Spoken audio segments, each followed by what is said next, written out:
All right, everyone. Hello, I am Derek Haney, your host for today, head of demand generation at Pipe 17. Can you see me? Can you hear me? Say something in chat. I'd love to know where you're chiming in from today. I'm personally in California, Walnut Creek, just outside of San Francisco. It's going to be a hot day here on the West Coast if you haven't been checking the weather reports lately. Really excited to have you. I think we've got a couple hundred people here expected in the audience today. We're going to have a great show for you. So let me get some housekeeping items out of the way. Then I'm going to present some information to you, and we'll go straight into our opening brand interview with Mary Ruth's Organics. I'm really excited for that one. So first of all, the number one question I always get asked on every one of these events is this event going to be available on demand? So the answer is yes, you will be able to watch this, all of these recordings on demand on our YouTube channel and also here. Let's see, it'd be this way, right about here. There will be a button that says replays, and you'll be able, it'll appear tomorrow, and you'll have access basically tomorrow and in perpetuity to watch all of these replays. Send them to your COO if they missed them, send them to your CEO, get everyone bought in for some of the concepts you're going to be learning here, that sort of thing. You could even transcribe it with ChatGPT, summarize, take notes, shoot it off to other people, whatever you want to do with it. Really excited for you. If you're here now, you are in the right place and you will not have to leave this stage the entire day. We're doing one stage. We've got basically 6 or 7 sessions for you that are going back to back. So we're not taking any breaks. You can, of course, run to the bathroom, eat some food whenever you feel like. I'll be here in the background just running through it as fast as possible, trying to give you as much knowledge bombs and takeaways as we can. So let's go ahead and hop into the lineup really quick. I want to just go through this with you while we're here. Let me share my screen. Yeah. Let me know if you can see my screen. It should be popping up right now.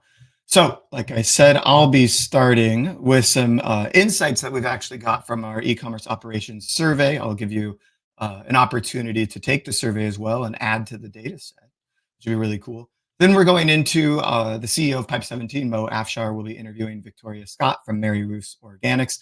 Really, the number one supplement brand in the United States. Absolutely crushing it. Really excited for that one. We've got Mike Gelb, the Consumer VC podcast host. If you don't listen to his podcast, highly recommend subscribing to that. And he is also the community manager at manufactured.com. He'll be interviewing Greg Brown, the senior vice president of operations at Dude Wipes, largely B2B business, and they are absolutely crushing in growth and numbers. And so they have some really interesting operational problems that they'll go through. I'd say probably, the most unique from the B2B standpoint of all of the presentations and interviews you'll hear from today. Then we're flipping over to the other side of e-commerce operations, the 3PL side. In this session, we wanted to make sure that we represent 3PLs because operations is, I don't know, 50% getting the product from the 3PL to the person or something like that. The other 50% is getting the order from you to the 3PL, let's say, and probably about 100 other things in between. I'm oversimplifying, of course. And so we'll have Joe Spizak, the CEO of Fulfill.com. He ran his own 3PL, and now he does a sort of matchmaking service so that brands can help find 3PLs. So he really knows everything about the industry. He's interviewing Deliver Zen, which is a niche 3PL in the Dallas, Texas area, to hear their side of the story. Then we're flipping it over to our large-scale 3PL. ShipBob will be interviewing Jordan Davis from Pit Viper, one of the coolest brands, I think, around.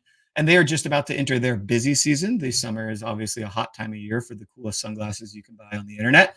And we'll hear about the operational struggles and constraints they had around COVID, around how that changed their business model, and what they've done to grow and scale very, very quickly in the last 4 years here. Then moving into Muesli, a really fascinating niche product category. If you haven't heard of them, they sell prescription products like skincare and wellness products that are that kind of bring a unique business model to them. Based in the Salt Lake City area, you'll hear more about it. But I mean, I was really fascinated. Every one of their products has to be kind of orders has to be reviewed by a pharmacist to ensure accuracy. And you can imagine the logistical and operation nightmares that could cause for a brand that's growing insanely fast right now. So we'll hear from Nima from Shippo. We'll interview Dan from Muesli. That'll be a great session. Then closing it up, we've got Travis from Dacity. great analytics platform. Interviewing Ben from Astrid and Mew, which is, if you don't know this brand, it's okay. It is UK based brand. They are massive. They're growing fast. They have both retail and online, but largely based in the UK and working to expand internationally. This will be a great way to round things out. When I think about it, each one of these brands has kind of unique operational problems. We want to identify those, bring them to the forefront for you. And I think in doing so, each of these kind of speakers will leave you with a different kind of tidbit and takeaway. So with that here, I'll stop sharing my screen for just a second as I go into a uh, random monologue. Let me make sure I got everything that I wanted to say through. Oh yeah, very important for pretty much all of these sessions. We're actually all of them. We'll be giving away something. So we're going to give away this right here, a little Stanley Cup with the Pipe 17 turbocharging order ops kind of branded logo on it. Great. I've got my water here today. We're giving these away to the best question asked to each of these merchant and I guess 3PL interviews. So be sure to ask your questions in the chat, and there is a little Q&A functionality as well to submit questions. We'll take them either way, so that we can ask them to the merchants in real time. You can get more of your questions answered, and we will be choosing somebody who asked questions to give this product away. We'll just be getting your contact info and sending this out. There is a limitation. You have to be in the United States. I'm sorry about that. International is just too tricky for this type of giveaway. Now, if you'd like one of these and you don't get it through the giveaway, you can also take our survey, as I was kind of alluding to. Let me share that with you guys in chat. Right here. Take the survey here, fill out the questions, and for qualifying brands, which basically means you have to be a brand and you have to not have had any other teammates fill out this survey before, we will send you one of these as a thank you. And we will also use your data in an upcoming report that we'll be releasing that analyzes the state of the industry. And I'm even going to give you a sneak peek into that report in just a second. All right. So, really quick before we begin, final kind of moment of housekeeping. Since this is hosted by Pipe 17, I want to tell you a little bit more about Pipe 17 and what we do to help merchants.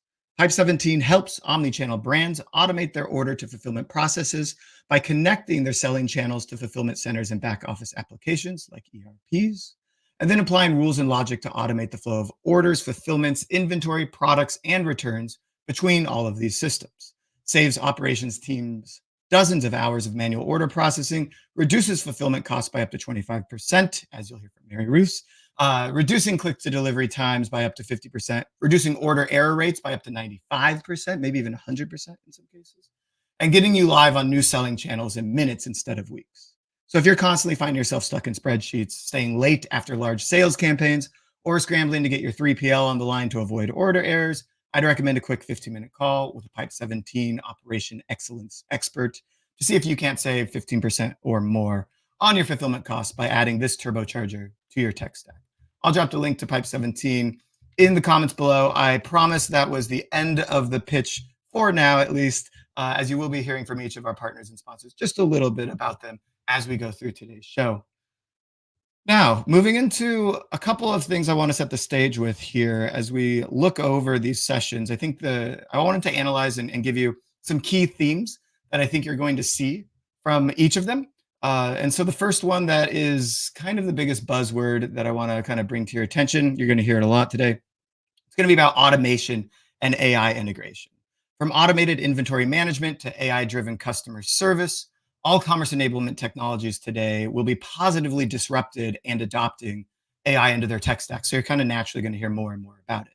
Recent study found that 65% of e-commerce brands are now using some form of AI in their operations. And it's quite possible that you are benefiting from some sort of AI system right now in your business without even knowing it. Through some other back office application, the technology that you're using is getting developed faster through AI, whatever the case may be. So yes, you're going to hear a little bit about AI and how that's impacting brands today. And I think that's only natural given that it's 2024 and we're all excited for ChatGPT 5.0 to come out there and hit us in the market. Next up, we got to talk about sustainability. Sustainability has been a hot topic for a number of years, but we're still seeing a lot of progress on this front.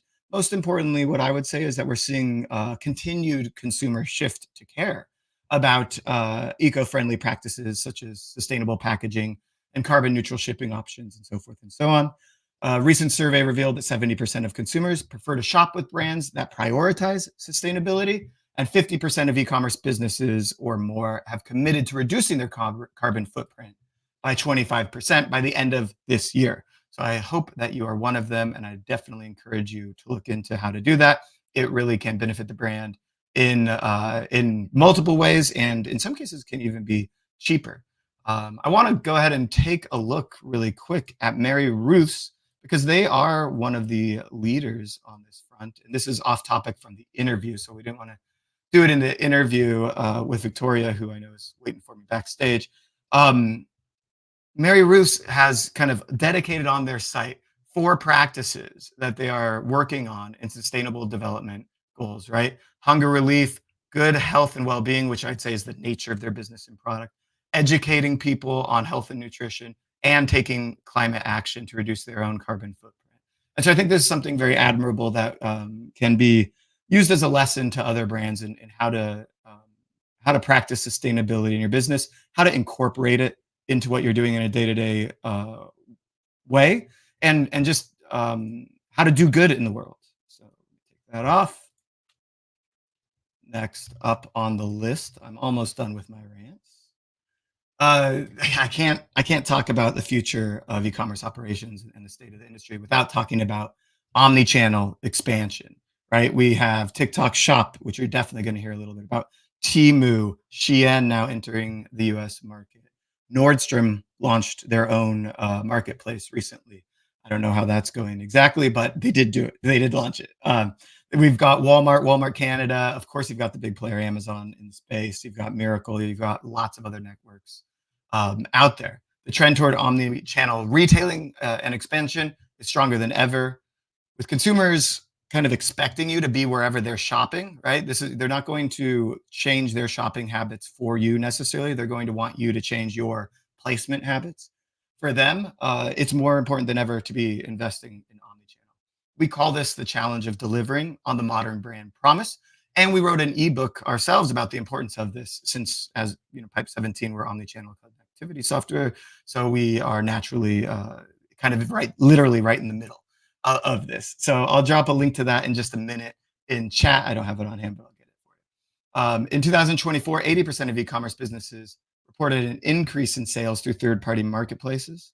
And in our own analysis through the State of E-commerce Operations Survey, we found that brands are now averaging 3 channels outside of direct-to-consumer, and we expect this to double within the next 2 years. So we're going to go from 3 channels to 6 channels. And you can think about the challenges operationally for managing all of that without breaking margins, right? It's going to be very interesting.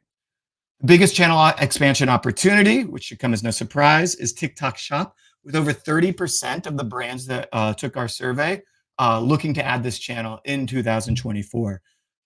We also saw many of other brands, just maybe not 30%. I was looking at the numbers earlier. It was like 20 and 15% looking to add Walmart and Miracle and many other channels into their omni-channel mix. So really, really fascinating to see the value of omni-channel pushing brands to kind of, I would say, challenge themselves to get onto new channels and get there speedily and, of course, profitably. Finally, the fourth kind of pillar of the takeaways that I think you'll see today is enhanced fulfillment strategies. Speed and accuracy in order fulfillment are more critical than ever. Innovations in warehouse automation, sometimes through AI, real-time inventory tracking through AI, and advanced logistics solutions have led to faster delivery times and fewer order errors. A recent report showed that 90% of leading e-commerce brands have been able to reduce their average delivery time by 20% in the last 5 months. There are only 2 main ways to reduce order to fulfillment times, right? The first one is getting the order to the fulfillment center faster. Hey, that's what Pipe 17 helps you with by automating that fulfillment process. The second is getting that order fulfilled faster. And for many of you, this may just fall on your 3PL partners. Maybe it's completely out of your hands. But there are things you can do to work with your partners in delivering faster. In fact, we'll hear more on how you can do this from the interview with DeliverZen and our partners at fulfill.com later in the show. Now let's quickly move into some final stats here before I get everyone on stage. I also noticed that we don't have Mo backstage yet. So let's get him backstage as well so that we can move into this. Let me add the stats to our back end. So, sorry. 1 second. So I want to start with the coolest stat that I found in the results of this survey, which is the tech cost per order. Why do I think this is the coolest? Because this is a hidden cost on your margin, right? And so we see the average is about $2.58 for every order that goes out is being spent on technology. I think this is a little bit scary if your average order value if your average order value is $12, this would break the bank, right? If your average order value is $500, not a big deal. And the truth of this stat is, I want to be honest with you, is that some of the brands that filled out our survey are largely B2B, and that kind of makes this number a little higher than you might see if you were largely D2C or just D2C and other selling channels. And so it is worth noting that perhaps yours should be, $1.50. We will continue to analyze these results and branch them out so you have a little bit of a deeper understanding of them. But it's pretty cool to think that that we can figure this out. And most people, I don't think, are calculating this. So again, we just want to understand the average impact of all of our operations technologies on the margin of every order, because it's, as orders scale, does this cost go down? Does it stay the same? It's important to note in order to understand where margins of profitability lie. The worst one we saw was $20. This was for a B2B brand, so I'm kind of discounting it. And the best we saw, an amazing 15 cents per cost per order. This is a brand doing about 100,000 orders a month. And so in theory, we could say that as you scale out orders per month, you should expect your technology cost per order to drop. That's, of course, what we want to be seeing there. So really cool results. The next one, orders per head count. So we averaged 6,290 orders per person. And you can think about this as, changing with automation and scalability from a technology standpoint, right? It's almost the opposite of the tech cost per order, because as you scale out in your business, you want each person to be able to fulfill more and more orders. The worst we saw was a whopping 132. This was a company, again, I think it was 5,000 orders a month. They said they had over 25 people on their fulfillment team. They maybe counted in-house warehouse workers, which they weren't supposed to do. So that number might not be correct, but you could imagine if it takes one person, if one person can only get out 132 orders in a day, you're going to have really, really high operational costs. You're really going to need to figure out how to streamline that. On the flip side, the same brand that was able to get technology costs down to 15 cents per order was also able to get 50. They were only working on a 2-person operations team doing over 100,000 orders a month. I bet you'd like to know how they're doing that. And we will hear from a couple of brands that are doing at least something fairly similar, although I don't think this brand particularly was on our show. So I thought that one was also very interesting. And then finally, the tech spend per head count. So now looking at it not per order, but per person. And there's a couple ways to look at this one. I'm not even exactly sure what we can take away from it yet, but I wanted to include it as a stat. If you add a person, is your tech spend going to have to go up is something to look at. And will tech spend scale as people are added to the team, right? Because essentially we want each person to be in charge of a large amount of technology rather than a large amount of manual processes. So that's why I threw this one in here in the mix. All right, we're well over time. I love starting with running late. So let's get this off the screen and go ahead and move into our opening presentation with Mo from Pipe 17 and Victoria from Mary Ruth. Mo, Victoria, how are you guys doing? Excellent. Thank you, Derek. Hello, hello. Awesome. I'm going to let you guys take it away. Fantastic. Very good. Well, firstly, Victoria, welcome. It's great to have you on this e-commerce Ops Summit. Oh, it's great to be here, Mo. Thank you for having me. Fantastic. Great. Well, firstly, tell us more about yourself and Mary Ruth. I mean, we've been working with you guys for a while. I love the brand. I love the team, but share with everybody else. Right. Thanks. Well, I'm a business analyst here at Mary Ruth's, and that's the person who comes in and says, okay, here's how we need to change the business, and here's also how we need to do it. And so we make recommendations about different business different business processes and how those can be tweaked or optimized to create more efficiencies across the board. So I've been here about a year, and I have a background in serialized inventory, so whatever that might be, as well as a lot of Amazon and most recently retail media tech as well. So I'm really fascinated with the psychology of the purchase and what leads a customer to purchase the first time and subsequent times. So I was attracted to Mary Ruth Organics because they were growing so quickly, and they also believe in providing such a quality product for their customers that really changes their lives.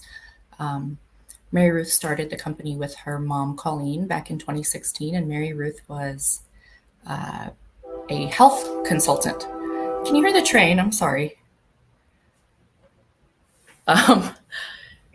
She was a health consultant in New York City, and she really worked to improve people's health through their lifestyle. And she's a very big fan of time blocking and being very rigorous in moving forward every day. So the commitment to doing the same things well is what she has founded the company on. And she found that her clients who were doing intermittent fasting were getting like sick to their stomachs when they would take these big multivitamin pills every morning. And I don't know if you've experienced this before, but a lot of multivitamins, they're hard to take and they make people's tummies upset. So she created a liquid multivitamin specifically for this case, but it really helps a lot of other people take their multivitamins every day. Maybe if you have problems swallowing, or you don't like to take those big horse pills. So since then, we've expanded to over 300 products. We've got about 100 in the pipeline, and we are Amazon native. So we started out on Amazon, and we've grown to almost all the channels since then. We do a lot of liquid multivitamins, like I said, but also gummies, and we specialize in sugar-free gummies, which I appreciate, as well as other herbal droppers and supplements. And anybody who's been in Amazon and ecom knows that supplements are hard. Like, it's hard to win. It's hard to stay on top. It's expensive to stay on top too. And cost per acquisition on those customers is really high. So what gives us a leg up in this arena is that we're not just a supplement company. We're a health and lifestyle education company as well. So Mary Ruth has a lot of good books. She does live fireside chats where people come in. It's a Zoom meeting. They hop on and they tell the stories about how her products have literally changed their lives. So I really enjoy that. And I just got a new copy of her time blocking journal. Wow. And at the bottom it says structure creates freedom. Well, I don't know if you can see that. It says structure creates freedom.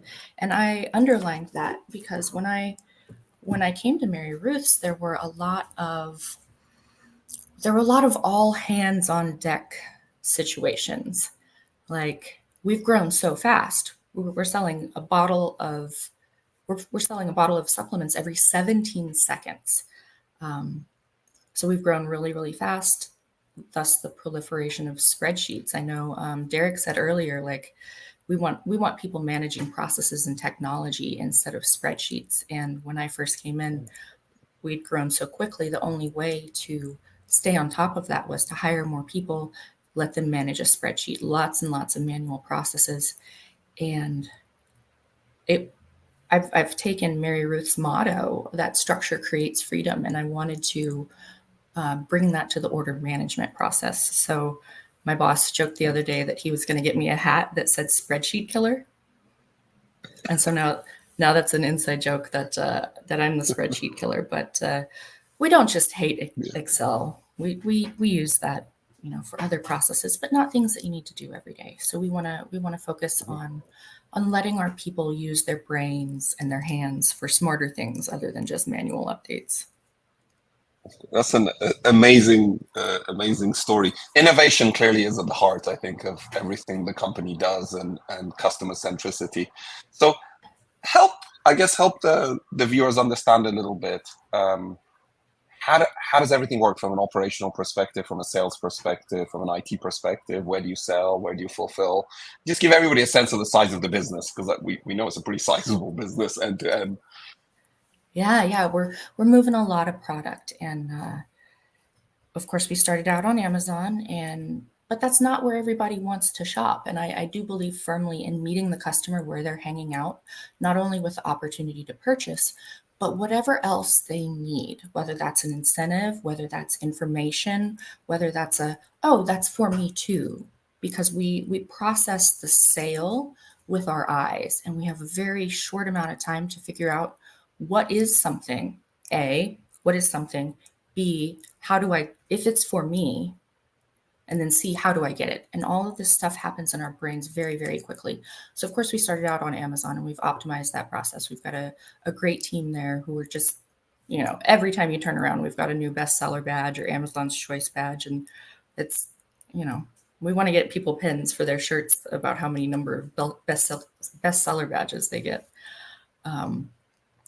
But expanding out from there, it's been, it's made things complicated in terms of fulfillment for D2C, because of course you start doing not only FBA but FBM, and then you want to sell on Target and Walmart also, and have them do the fulfillments, have us do the fulfillments. How quickly do you need to get those orders out the door?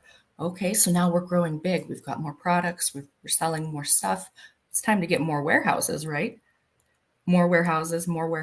Okay, well, maybe we've got some elderberry products that are very popular on maybe the West Coast in Seattle in the wintertime, because people start getting colds there earlier. I don't know. Or maybe we go viral or get very popular on a social media channel, because we're, of course, on Instagram and Facebook doing the meta thing as well. Do we sell out of one product in one warehouse? We don't know. That's the risk with going viral, but we love it, and we try to do it as often as possible. And so it really gets quite complicated. And of course, we've run the gamut of meeting the customer where they're hanging out, on Macy's, through QVC, and of course, recently we've turned TikTok Shop on. That comes with its own challenges, but we're having days now where we're selling more on TikTok than we are on Shopify for our D2C, and that's crazy. We're in top 10 in our category, basically just by turning on the channel, and so that's amazing. But I guess we'll get into some of the challenges of turning on new channels in a few, but something we've had to deal with in the last 6 months is how do we expand into those brick and mortar stores, because that's also meeting the customer where they're hanging out. Perhaps they've purchased online before, but people are still shopping for groceries in person these days, thankfully. So how do we get into and maintain stock at Publix and CVS and Kroger and Hy-Vee and Whole Foods? And these are all places where we have product placement. And so it's luckily a lot of things are falling into place for us. Well, I mean, it's great. I mean, sell something every 17 seconds. I don't think, many people can't say that. And then obviously hundreds of employees, meeting customers where they are, and then giving them a great, brand promise, right? In terms of like delivery and quality of the goods and the innovation in there. It creates complexity. It's complex. We also have. How do you deal with it? Well, we have a customer happiness guarantee, because Mary Ruth, she really wants to prioritize the customer experience and make sure they're happy with the product. So that's what our customer care agents are doing a great job dealing with. But sometimes they get calls saying, "Hey, I ordered 2 products. Where's my second product? I only got one thing in a box." And as you grow and expand, sometimes you don't have enough hands to think ahead. Okay, if we sell out of one product in one one warehouse and people are still buying these things, how do we route that order to fulfillment at the warehouse that has both of these items? And so that's where Pipe 17 is helping us cut down on the noise of the decision making. We get to route those things ahead of time. We get to plan for those things ahead of time. But me personally, I've taken the approach of making a process flow diagram for every sales channel, and then seeing where the pinch points or pain points could possibly be. Where could things break down? And are these things being handled, in a spreadsheet?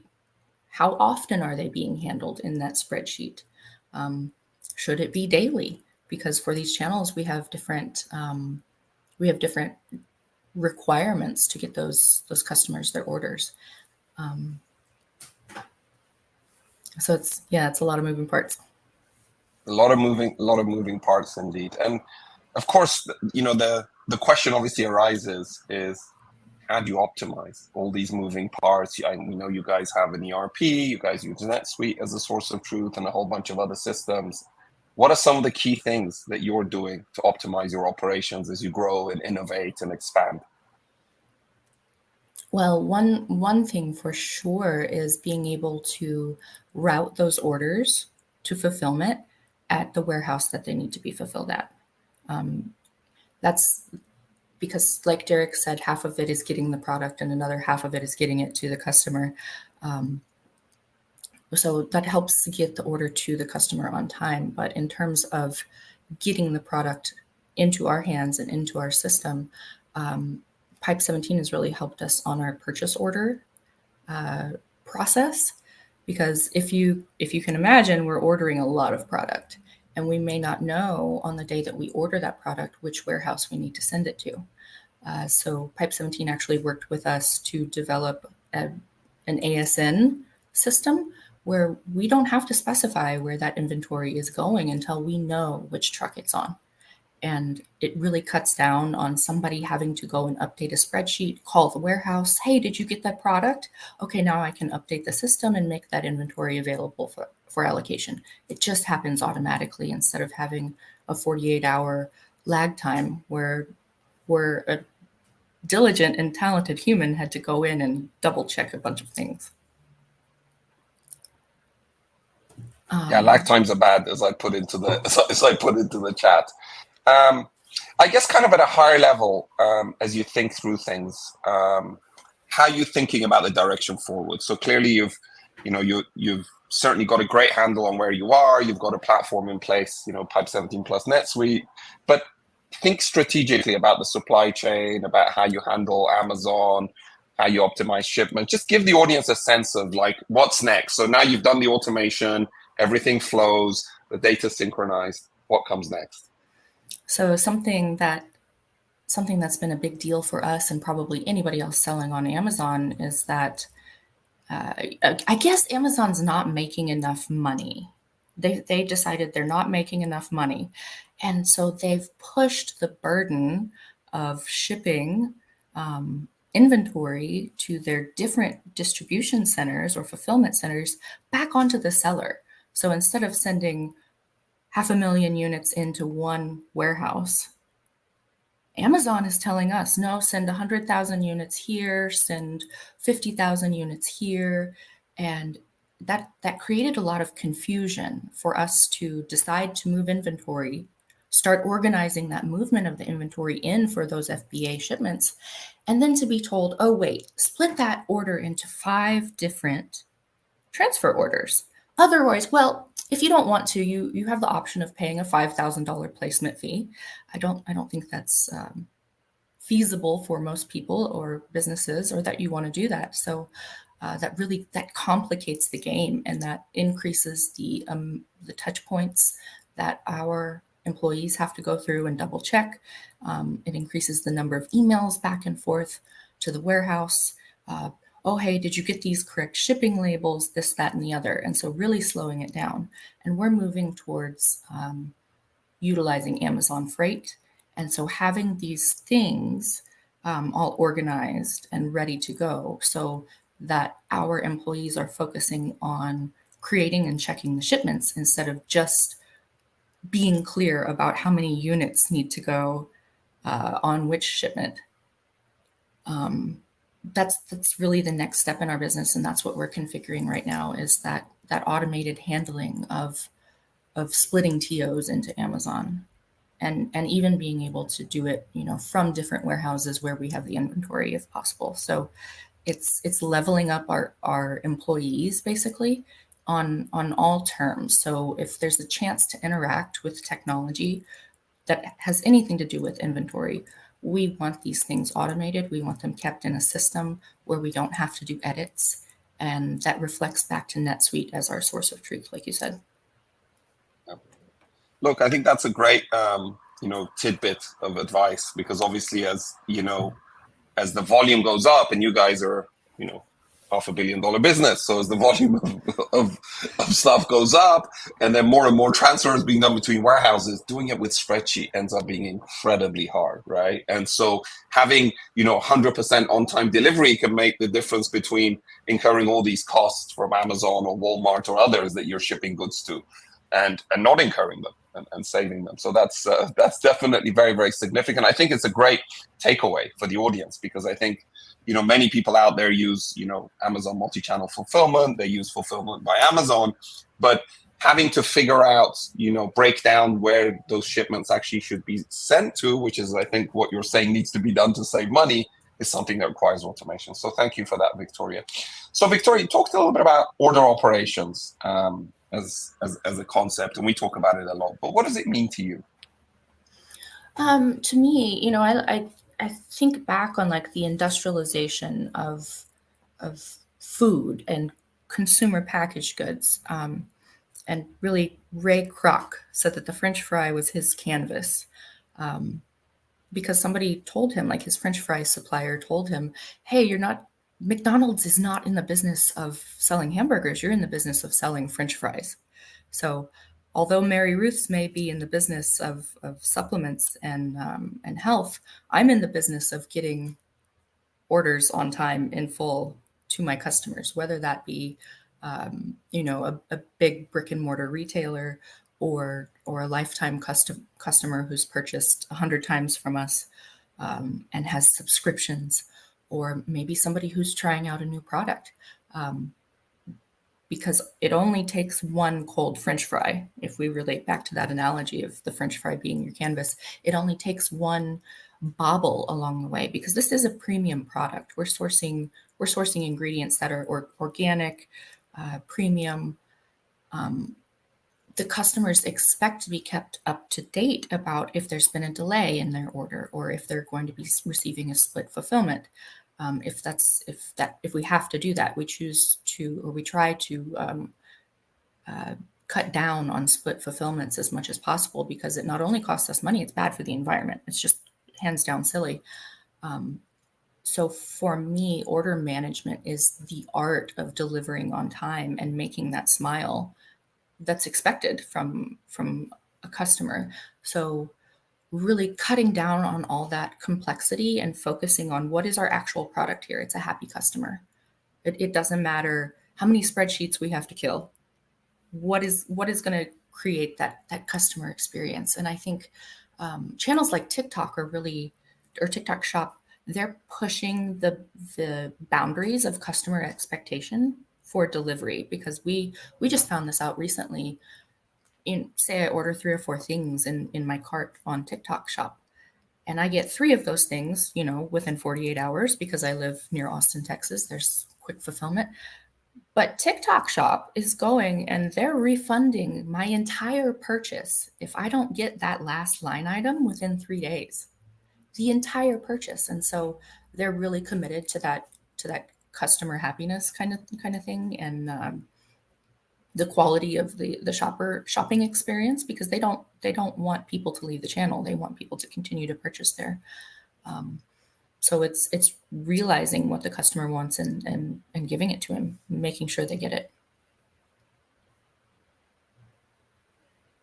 And that's a big consideration, because obviously, lots of channels And, with the new social channels, I mean, I know you guys have, 50, 60 customer service agent that basically make sure that those customers are taken care of. So you don't have all these downstream impacts for refunds and various other things, while at the same time being able to deliver on kind of the promise, which is kind of this modern brand promise concept that people like Rick Watson talk about.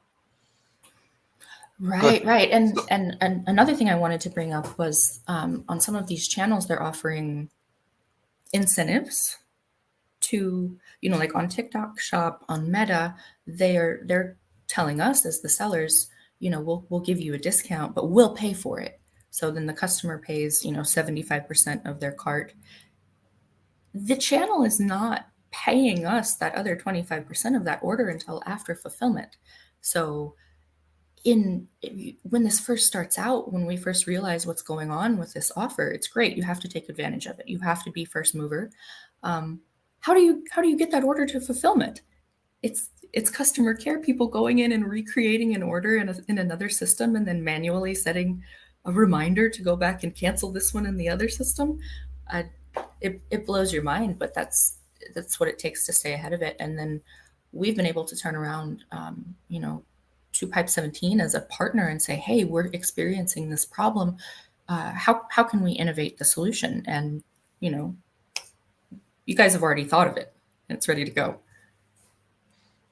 Well, would love to think that, but we always try to do what's right to help our customers optimize that experience. So, final question for you, Victoria. What are some of the key takeaways you'd like to leave the audience with? I mean, you've barely been doing what you've been doing at Mary Ruth for a year. You've done amazing things in terms of, I'm sure you've saved them millions and millions of dollars, both in terms of cost, but also radically improve customer service and also help, expand to all these new channels where sales come from. And what are the key takeaways you'd like to leave the audience with? People like yourself who are thinking about, what they're doing day to day. Maybe they're a $50 million brand, maybe they're a $100 million brand, maybe they're a $1 billion brands. How do you think about some advice for them as they're watching? Well, I would definitely say put yourself in the shoes of your coworkers who are having to maintain those spreadsheets. Put your shoes in the customer who wants a good quality experience, and then make a process diagram. Identify your pinch points. And once you say, here are the things that we can change to make things better, market those things to your stakeholders within your own organization, because you definitely need support from them. Change is hard, change is stressful, and change is risky. And, if you're selling a bottle every 17 seconds, you might experience some hesitation to just completely revamp everything. So I've been really, really fortunate that with Pipe 17, we can go through each part of our big, big web of fulfillment and order management and do one thing at a time. So I'm optimizing one thing at a time, and that helps make change easier for people. And then once they see, oh man, that's so much easier now, it's easier to keep doing the next thing. Those are some great takeaways. I mean, certainly I've always been a big believer in kind of incremental progress. It's always hard to do a big bang thing and be super successful with it, but finding tactical problems and solving them, and we of course pride ourselves in having a platform that enables that, is a big thing for us. But I think kind of at a higher level, I think as some of the key takeaways, at least that I took away, was one, kill the spreadsheets as you scale your business. It's going to be really hard. Having to innovate across the entire company, not only on the product, but also on the operations, on the brand promise, on the customer service, is key to being able to grow and expand your brand. And then having a solid understanding of how you want things to look like, which was like your flow chart, which is really map out what you want the experience to look like. How do you want the orders to flow? Where do you want the data to be? How do you want to analyze that data in future, etc. So those are some of the key takeaways certainly that I had. I'm super grateful for your time. I think we're just about 1 minute over, Victoria. So thank you so much. This session will be recorded for everybody out there. But thank you, Victoria and Derek. Awesome. Thank you both so much. I'll give you one final quick question, Victoria. I think you kind of saw my stats that I was giving right before you guys came on. I'm just curious how you might think about some of these metrics like tech spend per order, or, the amount of orders being processed by person in the operations team, like kind of as a makeshift metric of showing how well automated Mary Ruth's is. Oh, that's such a good question. And the metric you showed about like your tech spend per person and Yeah. how you expect that to change. I think these are the things that are most important, because going from 1 to 10, we've done that. Going from 10 to 100 is really where we're at, and we have to capitalize on scale. So absolutely, having people process more orders, having the price to process an order decrease, you just, that's your bread and butter. Is there any secret hack to getting those numbers lower? Kill the spreadsheets. Kill the spreadsheets. Yeah, just bring it back to that. Okay, I love it. Awesome. Thank you both so much. We're going to move right into our next session. See you guys. All right. With that, we're going to bring in Mike from Manufactured, interviewing Greg from Dude Wipes. While we heard a lot about the order to fulfillment process, I think we'll hear a little bit more on that side of operations. But I think here we'll go a little bit more to the supply chain side and how to procure these products and make sure that they're being that inventory is being organized on time. Mike, Greg, good to have you. I'm going to let you guys take it away. Mike, you're muted. Maybe connected to the wrong microphone. Greg, how are you doing? Good, man. Thanks for having me today.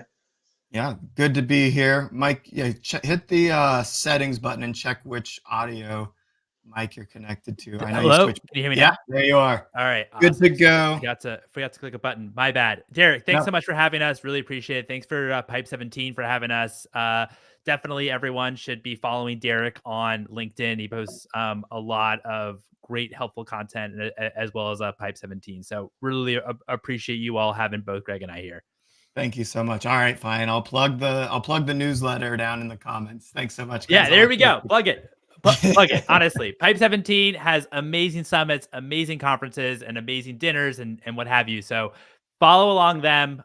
They do an incredible job bringing the entire e-commerce community together, which I know that's why we're here, right? Yeah. Hey, you got to plug your coffee breaks as well. Make sure to tell people about Sure. But anyway, Derek, thanks so much for having us. Greg, thanks so much for being here. Dude Wipes, remarkable brand. We're obviously going to get into it. Real quick, so I'm Mike. I'm the community manager here at Manufactured. I'll be telling you more about Manufactured after our conversation with Greg, but real quick, what we do is that we're the inventory success platform for consumer and B2B companies. We help SMBs manufacturing with their manufacturing, financing. We have our own debt facility and also distributing their products to additional channels. And we can serve around, we're currently serving 20 consumer categories. So pretty agnostic when it comes to the types of companies that we can work with. But I'll tell you a bit more about it. We have Greg Brown, the Greg Brown. He is the SVP of operations at Dude Wipes. Dude Wipes makes billions of flushable wipes. It's a really remarkable story. They were on Shark Tank like years ago, and we raised money from Mark Cuban, and really kind of dialed in on flushable wipes, which we'll talk about. And I think that actually what's quite unique about them is really their approach to B2B and really being so B2B specific. And we'll obviously get into that. Clearly I've had way too much coffee this morning. Greg, how are you? Thanks so much for being here. Yeah, man, I'm good. Thanks for having me. No, thanks so much. Thanks so much for being here. And just want to preface this as well. If anyone has questions for Greg that I didn't cover, and I'm sure there's going to be a ton of things that I don't cover that would be exceptionally amazing questions. Please, we want to try to make this as helpful as possible to other operators and other partners. So please ask your questions in the comments, and I will certainly try to get to them. All right. So Greg, tell me, I know I gave like a really quick rundown or one sentence about Dude Wipes, but tell us a little bit about Dude Wipes, how large of an entity you currently are, just to give us an idea, and also what types of SKUs and products do you sell? Yeah, absolutely. So if you're not familiar, we make a premium flushable wipe We're in the toilet paper aisle, majority of retailers. So we're going to be about 170 million this year in revenue. Last year finishing around 120. So we're a growing business. And when you started, I know you started in February 19th. And first of all, that's incredible. I mean, 170 million this year. I mean, exceptional. Congrats on that. That's amazing.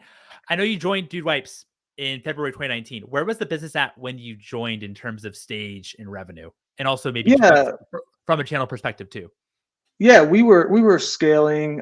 We were about 40 million, I would say, estimate when I started in 2019. From a channel perspective, we were in a lot of the big retailers, big box retailers. Amazon was and still is our largest platform and channel. But yeah, I mean, club was really the missing was the gap at that time. Club, you mean like Sam's Club and Sam's and like Club and like and Costco and Costco's and those? Okay. BJ's and all those guys. So Got it. So how is your approach since you've been there now for a while? 3 years, I think, with a brand, especially one that's high growth. It seems like a long time. It probably seems like 10 years, I'd imagine. But how do you think in terms of how you're growing, especially when you grew, I think from like what 40 million to 170 now? How do you think about growing, setting up your operations team and growing that team? yeah, absolutely. So we try to be technology first. We have a pretty lean team. We're about 4 people right now, be 5 here by the end of the year on the operational side. And then we have a 3-person planning team between supply and demand. So, it's pretty lean for our size of business. So as we've grown, we've been focusing on retail and ecom to us is in support of that in-store purchase and that retail experience. So we've been we do have a network with 3PLs and 3PL logistics partners and warehousing. So and that's kind of been our strategy over the course of the last 3 years. So more so like from what I'm seeing, obviously, I mean, I'd imagine with a 5-person operations team, you don't self-manufacture. That's you and also as well, you don't like self-fulfill. You have fulfillment partners from that end. Can you talk me a little bit about from the supply chain side of it too, how you kind of leverage or use technology in order so that you actually don't have to hire so many Yeah. people in order to actually run it? Yeah, absolutely. So we definitely, we're looking at automating clicks and just time, right? Time back to the business is a big measurement that we're looking at from optimizing operations and making decisions. And technology projects can be expensive and feel big to implement, but we find great value in making those investments rather than just throwing people at problems. We want to hire people to keep moving the business forward as needed. We're not scared to hire people, but we rather, if we can solve a problem via process or automation via technology, I mean, we're gonna explore that route first. So what I would say, what is that kind of, can you talk to me a little bit specifically about Yeah, what that actually means when it comes to, first looking at maybe technology before, like absolutely. So expanding yeah, team? so it means getting with. So one, it means understanding your process, and even if you don't, even if it's going to change, which in a growing company like we've had, right, processes evolve, right?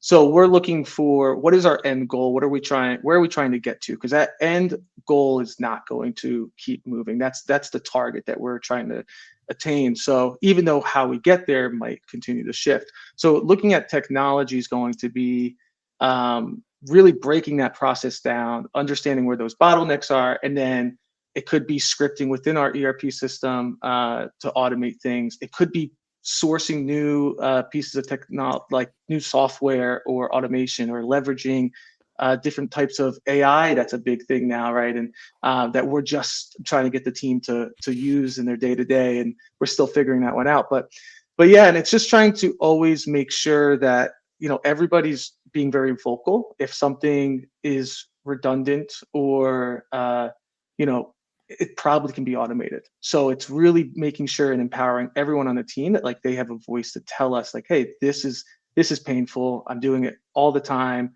there's a handful of exceptions, but typically it works this way. We take that process, we break it down, and we look at where can we automate as much of it as possible to give them back time just to manage exceptions and let the system kind of work for itself.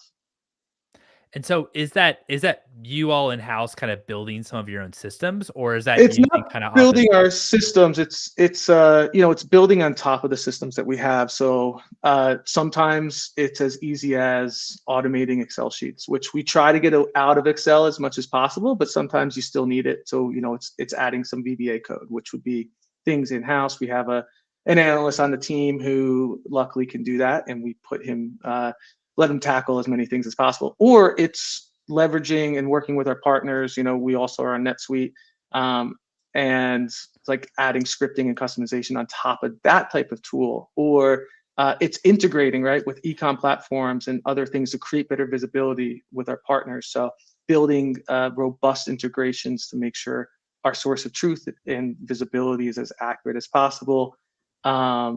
So it's kind of a combination. I don't think there's a straight line on how to do it. You kind of, once again, start with that end target. How are you doing it today, and breaking that down. Cool. No, that's really helpful. And in terms of the breakdown a little bit on the supply chain side of it, are you all, in terms of like the actual raw materials or raw ingredients for the wipes Yeah. themselves, are you all placing those orders and then having it to the manufacturer, or is it a bit more turnkey where the manufacturer actually kind of produces you kind of send the exact products specs that you want to the manufacturer, and they kind of figure out in terms of producing that? Yeah, it's a mixed bag, actually. There's not a ton of manufacturers that do make flushable wipes, and our process is a little bit unique. But we are not placing the purchase orders ourselves for our raw materials. That being said, we do have a heavy hand in that relationship down the supply chain and making sure. So we're part of the whole supply chain, but we are allowing our manufacturer to place the actual purchase orders and receive it on our behalf, and then we kind of take it once it's into a finished good. But it is something that we like to have a touch on throughout the whole chain. Yeah, no, it's. I remember talking to another operations leader, and they kind of said, "Listen, as long as I have enough raws, like I just make sure I never run out of like the raw ingredients or like raw materials for my product, that I'm always in stock. I can then produce or manufacture it, anytime I want to, but never like running out of stock on that. Never. Then that is like critical. How I'm just kind of curious, just because on the supply chain side of it too, like you don't you really rely on partners for to do many of a few of the operation side, and it makes sense because you have a very, very lean team. I'm just I'm just curious how you all think about margin versus kind of hiring as well, because of course when you Yeah. have like a partner as well, that of course they need to make money too, right? So you're kind of giving up a bit of margin without doing it yourself, but at the same time you then don't have to hire people as well to actually do that work. Yeah, no, absolutely. So, I mean, I look at the P&L every week. I'm always looking at that and our margin, and it's a balancing act. I can't give you necessarily a straight answer on it, but we look at right now during our growth, right? It's all about executing. It's executing for our retailers and for our end consumers, and if that means that we have to spend a little bit more to execute at a high degree, because maybe our core competency isn't warehousing, Mhm.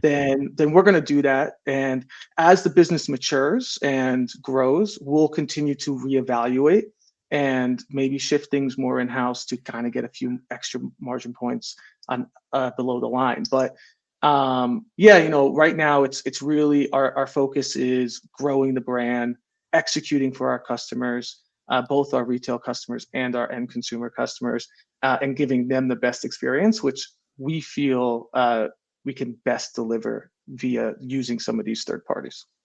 Yeah, this probably sounds dumb because I know that this is kind of the point of maybe most businesses, but it seems like the kind of takeaway from you is, in terms of Dude Wipes priority, it's really driving that volume and driving just volume of of your products being sold. Which I think that also that kind of lends in, and I want to get to it too, a bit about your strategy when it comes to, e-commerce, because you don't actually have like a B2C, D2C e-commerce business. It's all B2B. Can you discuss a bit more about that strategy and about being primarily B2B e-commerce, and as well as how your approach to your retail partners? Yeah, absolutely. So, our product is like 99% water. It's a heavy product to ship. And it's, our price point per pack is $3.99. So it's an inefficient product to ship as well. So that kind of drove us into this direction of how can we still be as many places, because you want to be where the end consumer is, right?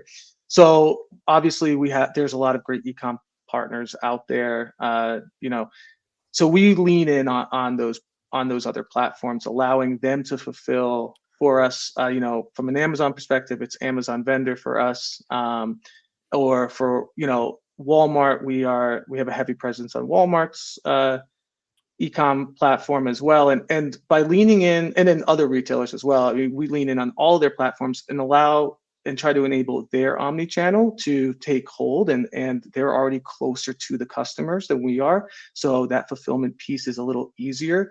As well as, for us, a lot of times we're a part of somebody's larger cart, right? That $3.99 pack that you're buying is going to be one item in a much larger cart, so it just makes sense for us to be more on their site, available through them, and part of their omni-channel than trying to create our own robust fulfillment, and have to logistically try to be as close to all the customers as possible. And when you started in February 2019, and that makes sense too, because if it is like a very heavy product, pertaining, the basket size, where it's only $3.99 in terms of a product, it's not like a super expensive product. Does it make sense then to do kind of single order shipping for, and kind of that kind of, and you all doing the last fulfillment from it? So makes sense in terms of driving volume to your retail wholesale partners, and actually really having it as as much more of a wholesale business. So that's awesome. And on our shop, we do have a Shopify site that is direct to consumer. But if you go onto ours, you'll see these big buttons that say buy on Amazon, buy on Walmart, buy on Target, and actually that all also helps our strategy only more, because we're driving off-site traffic directly to our page on their platform, which is helping our ranking on their platform. So even though we're marketing and people are looking up Dude Wipes and they're going to the product page, they're then clicking these buttons to buy on Amazon, and that's off-site traffic getting right to our page on Amazon, and helping our ranking within the Amazon machine. So no, totally. And then you don't have to spend as much money on ads, right? And To actually on those on Walmart.com and on Amazon. And so at the same time, and this is more of a marketing thing, I think that the power of why I think brands maybe navigate towards doing D2C and being primarily D2C, meaning you're kind of selling products on site, is because you actually are able to kind of control much more of the customer experience when it comes to collecting emails and email marketing and kind of all that kind of stuff, which you might lose that a little bit since you're directing people to on the B2B side. I know that's more of a marketing side, so we don't have to go into that. But what I think is really just interesting, and just in terms of it's kind of a unique strategy you all are employing, because I think that there was this because of D2C, it sounds really terrific, and it is very, very terrific depending on what product you are. But you've all taken like quite a different strategy in terms of actually driving business, even on the e-commerce side, to your e-com partners, to resale wholesale partners, instead of actually selling to it's selling on your site, which I think is really cool. And also kind of breaking down as well why, because of course it is like a heavy product. It makes a lot more sense versus for wholesale channels. Yeah. And lastly on that, really quick, just it also is great for our relationships, right? Like a lot of these a lot of these companies, well, there was just a good article about in the Wall Street Journal about Walmart strategy on like trying to drive their e-com sales. So us being able to also tell our buyers and talk to these people that we have relationships with and explain to them how we're driving more traffic to their sites, they love it. And it's a relationship builder as well. So there's a few benefits outside of just the rankings as well. Talk to me a little bit about SKUs as well. Mhm. How many SKUs do you sell? How also do you think about planning for those SKUs in general, in terms of what your hero product is, high bestseller versus maybe some of the others, or maybe they're all evenly distributed? Yeah, no, it's not an even distribution. We have a handful of what we would consider hero SKUs. It's really our 48 count pack that's meant for you to have in your bathroom at home. But those we have there's like 2 scents that I would consider a hero SKU of that pack. But I think our shea butter scent is really going to be taken over soon. But yeah, so planning for it is definitely tough, especially with our growth, and right now our business, one of our things that we're trying to solve for the next 5 years is capacity. It's how do we keep up with the growth. So planning for us is a lot of one, of course, being really in tune with your sales and marketing teams on what are they doing, what are retailers looking for, promotions and opportunities, but then also really looking at that market POS data, since we are so B2B, and leveraging all that data to try to understand, what is our turns, and then obviously work that back into our supply plan. And what we find a lot of times as well is something that we're monitoring is what is our customers' inventory. We want to make sure, because such a high growth product, it's not just hard for us to plan, but we find that our customers also have a hard time understanding how much inventory they need. So sometimes they overbuy, sometimes they underbuy. So we try to give them guidance. And by doing that, we also are helping ourselves kind of build some resilience into the supply chain, and making sure that we're going to have enough inventory based on that collaboration. So we're really trying to partner with our retailers in what should inventory look like based on that POS data. And then we work that back into our supply plan. What's your overall as well approach to partnerships with retailers and actually building some of those relationships that maybe they I know that for e-commerce a lot of this is maybe algorithmic based, but how do you think about overall partnerships with, or your approach to partnerships with the retailers? Yeah, I mean, it's obviously critical. Amazon's a funny one, because Amazon is a bit more of a machine. You don't have people all the time to talk to. So, if we have to cut orders or allocate orders, usually we're cutting or allocating on Amazon, more so than we're cutting or allocating on other retailers. And the strategy there is we have those relationships to manage, right? A lot of times we're dealing with people directly. So from that perspective, we're really trying to always, once again, meet expectations and execute really highly. So it's kind of understanding each retailer and how they work. And if they're kind of more of a machine like Amazon, or if it's more of like this person face to face that you have to lean in on, and kind of show that you're working for their goals and objectives. What from a channel perspective too, what are you really excited about? Because I know you have very big growth ambitions over the next 5-10 years throughout your life, your company's journey. But when you think about growth, what do you think about the retailers, whether it's a new retailer or it's a retailer that you're not in that you would like to be in, or a set of retailers Yeah. that you would like to be in, or if it's, hey, we're already in this retailer, we're doing really well, but we think that actually this is a real opportunity here to even drive much more volume with them, or just new sales channel altogether. Yeah, absolutely. I mean, well, new sales channel side, it's TikTok Shop, right? I mean, I think we're really excited about TikTok. We're excited about where it's going. It probably is also right now our biggest struggle, because I think TikTok is still trying to figure it out themselves a little bit. They're changing it from some fulfillment strategies, and and playing with different things, turning on free shipping over $20, turning it off. And once again, with our price point, that all has big impacts on us. But TikTok is our one of the channels that I think we're most excited about.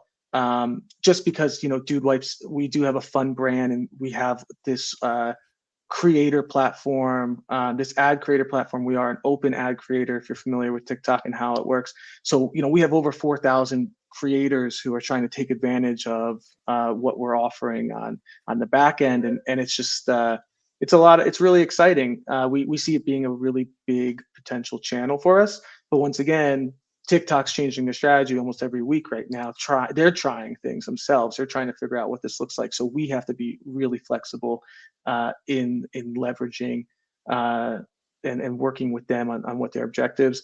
And then from like more, your traditional retailer side, it's really focusing on club. We're not full store yet in Costco, so it's really aiming on Costco. But and then it's also expanding, where we show up. So from an Amazon perspective, in the toilet wet wipe, flushable toilet paper, we are the number one brand on Amazon in that. But in, how can we, in just traditional bath tissue, how do we continue to move up the ranking? I think, it changes all the time, but I think when I last looked a week ago, we were number 3 in traditional toilet paper. So, it's how do we continue to do that, and how does our strategy of driving people to these web pages and doing all these things continue to help elevate us in the channels that we're in? Well, I know that you have to get. I know that you definitely need to get to number two. You definitely need to get to number 2 in traditional toilet. But we love being number 2. Yeah, love being number 2. My final question to you, Greg, just because we also have a podcast that manufactured, and we always ask as our closing question. I think it's a fun question to kind of think about. What would you value more, $100 of COGS, $100 of Dude Wipes COGS, or $100 cash? Yeah, definitely $100 COGS. I mean, we'll always look for $100 COGS over anything else. So awesome, Greg. Thank you so much. Really appreciate this. Absolutely, thank you for having me. Awesome, thank you guys both. Really, really great stuff from you, Greg. We have to ask, because we can see somebody hanging out in the background there. Kind of a sleepy head behind you. What's your dog's name? Yeah, Ella. Yeah, she's been very good on the on this. I'm glad she was able to stay quiet. So yeah, my dog would be barking, running around, trying to get up in my chair. Yeah, the other one's outside because you just never know. So awesome. And then kind of related question, James asks, is Dude Wipes thinking of venturing into pet wipes? But more seriously, men is only 50% of the category, right? So what about the rest of the market, or other types of markets with your product? Yeah, we actually see our user base, based on some studies, it's about 50-50 at the moment. Okay. Which is pretty surprising, I know. But from the pet, the dog wipe thing, there's no plans at the moment. But Dude Wipes are meant to break apart as they are flushable, so probably not the best for your pet's paws. They might break apart on you. But so no, our strategy is just continue to be true to who we are, and like, we defined a dude as anybody can be a dude. It's just a mindset. It's a good person. You don't have to be a guy to be a dude. So we all go to the bathroom. Awesome. All right. Thanks so much for both of you. We're going to move into our next session. See you guys later. Thanks, guys. Bye. Bye. All right. With that, we're going to bring on Joe and Drew. Joe, how's it going? Hey, I'm doing great. I love that last segment. Dude Wipes is an awesome brand. I love hearing them talk. They're great, man. Yeah. They're number 1 in their category of going number 2. It's pretty awesome. As I alluded to at the top of the show, this is where we turn to the 3PL side of things to hear Drew's perspective on e-commerce operations, the things brands are asking him to do more and more frequently as the industry is changing. And of course, we've got Joe from fulfill.com here, who is the expert in 3PL matchmaking. So this is going to be a great conversation on what to expect from your 3PL and how to work with them a little bit more closely. I will let you two take it away. Awesome. Thanks, Derek. And thanks to the whole Pipe 17 team for having us here. It's been an awesome event so far today.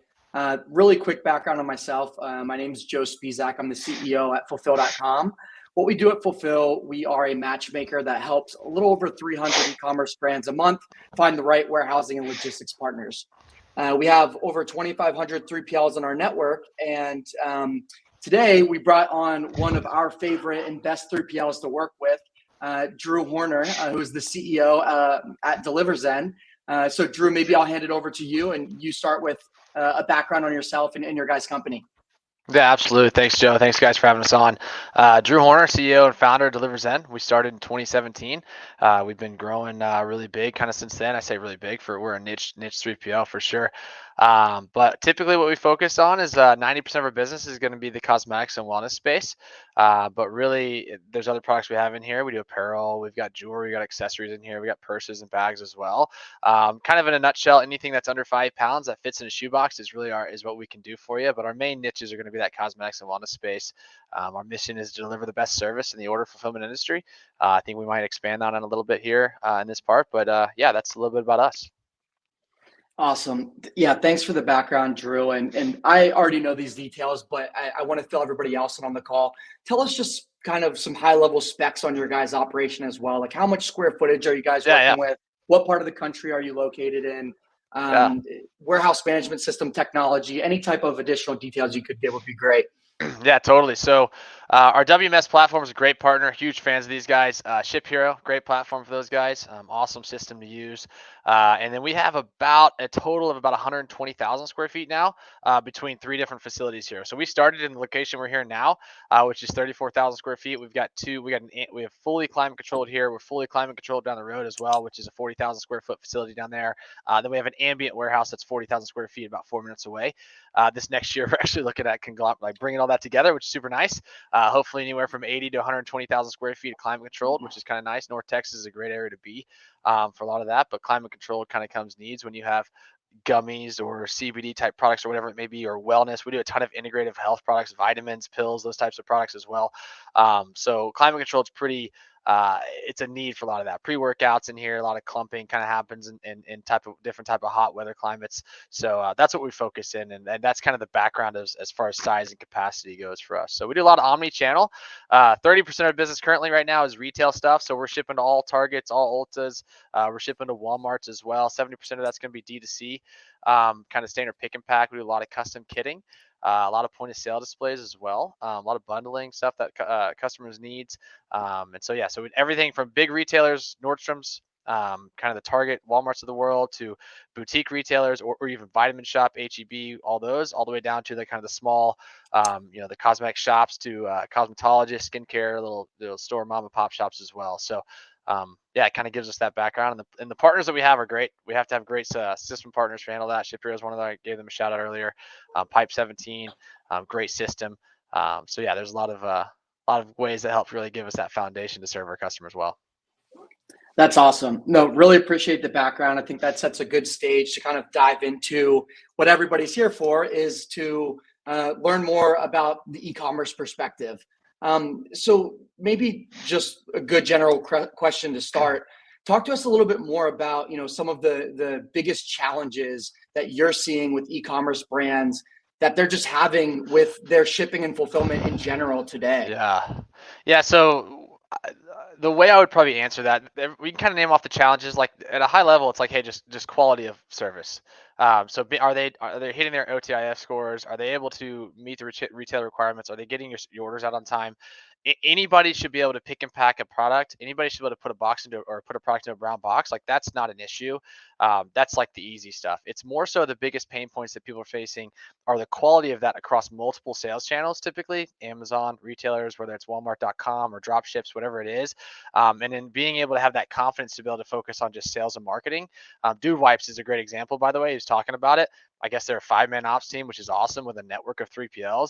They probably have a solid, reliable network of 3PLs. And then obviously Greg's probably really managing that really well with them. And so it makes it very easy for them to just go build and sell if they know that their operations is set in stone, pretty solid. So that's kind of the biggest pain point, is making sure you find the right partner for you, find the right niche, somebody that's really going to really understand, not only have the ability to do it, right? It's one thing to say they have the ability, but they also kind of have that balance of having that partnership with you to kind of problem solve on the front end with you, be proactive, help you forecast, look at what you're going to expect in sales volumes when you start into new retailers, having the credibility of getting that, getting high 100% accurate scores of OTIF going into retail.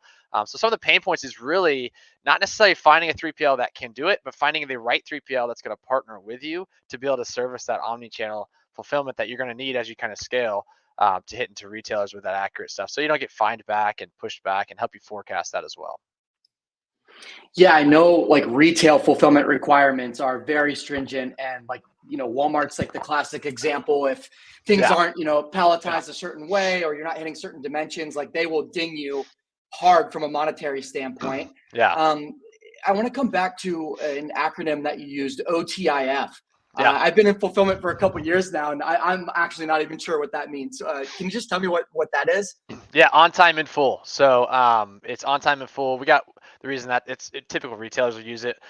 For example, we got a couple things hanging up in our office over here that are 100% accurate, on time in full from Ulta. Our customer. I can name it because they told me yesterday I could. Divi Official, diviofficial.com. They're a hair care, shampoo, serum, conditioner product. We do all of their fulfillment, and they're scaling rapidly. So prior to coming to us, they had a couple things happening.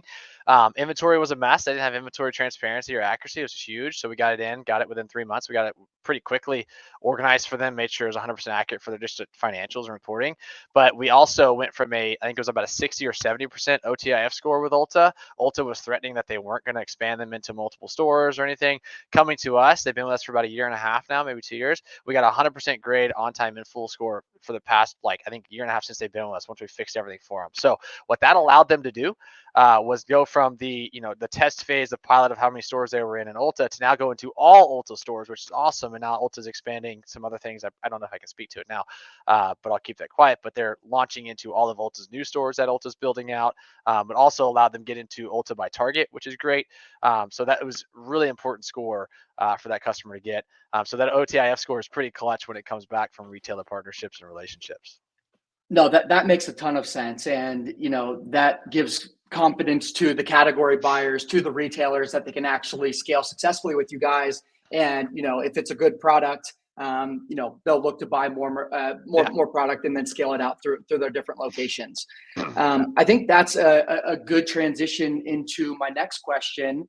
That being a shipping SLA of sorts and hitting a designated OTIF score, talk to me a little bit more about some of the most popular shipping SLAs and what e-commerce brands can expect as good industry benchmarks if with their current 3PL. Totally. Yeah. So kind of some basic standards. If you're in the industry, if you're a big brand, you kind of probably know about this, but a lot of people don't typically come across this. And what I've found too is that there's a lot of, I'll say, brands that have been around for a while, like 10-year brand, veteran brands, that their expectations of SLAs can get better. They're usually shocked about the SLA's capabilities now that are kind of standard in the industry. So kind of from the front end, and it's due to technology, by the way, just to technology and operations, that we've just had great systems come in play that can really help SLAs fine tune a little bit even better. You should have higher expectations typically. So industry standard, we'll start from the front, just on the receiving side. Anywhere from 2 to 4 days is going to be kind of standard. 4 days is kind of getting a little bit older. 2 days is hard to do, and they commit to 2 days if you're perfect.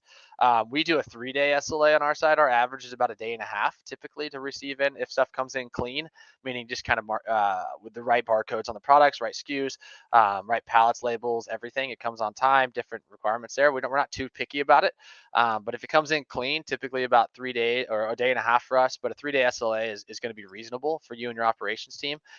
You and whatever 3PL you're working with. 4 days I would be fine with if you want it. 2 days is great. Just make sure that they're actually doing it in 2 days. A lot of times companies will miss 2 days typically. Not always, whatever. It's just kind of typically, it's harder to commit to that. And so keep that inventory. Inventory control is pretty important.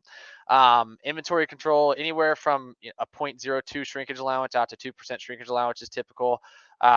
It just depends on what you're working with. Cosmetics and wellness brands usually come in pretty clean. That's our niche, that's our focus, so we guarantee a higher level of accuracy on that. Typical industry will probably be closer to 2% typically of a shrinkage allowance when it comes to inventory control. Apparel, we do some apparel. Other 3PLs may have more experience with apparel. We've been doing apparel for 5 years or so. I'll tell you this, I say this all the time. Apparel never comes in right. It doesn't matter what it is. At least that's our experience. And my other people might have something great, clean, whatever it is. It doesn't matter if you have everything lined out with your suppliers, every type of SOP processed from 6 months ago with wherever you're manufacturing it from. It doesn't matter. We've never had an apparel shipment come in right. And it's just tough to do. So it requires a lot higher SLAs, but it also requires a lot more work on the front end, full physical counts on the front end, typically receiving, but you're probably going to end up paying for that when it comes to that kind of SLA and that kind of performance. But you might want it if you have, 500 plus SKUs, 1,500 SKUs, whatever that looks like, 2,000 SKUs, and you want to make sure you're shipping the right product out on time for customers. You might want to have that level of receiving SLA, full physical counts. I would say for us, like an SLA that we do on inventory control, we're keeping it at least 2% or higher. That's as far as just a shrinkage allowance. Our inventory control guarantee is typically around 99.9% accuracy.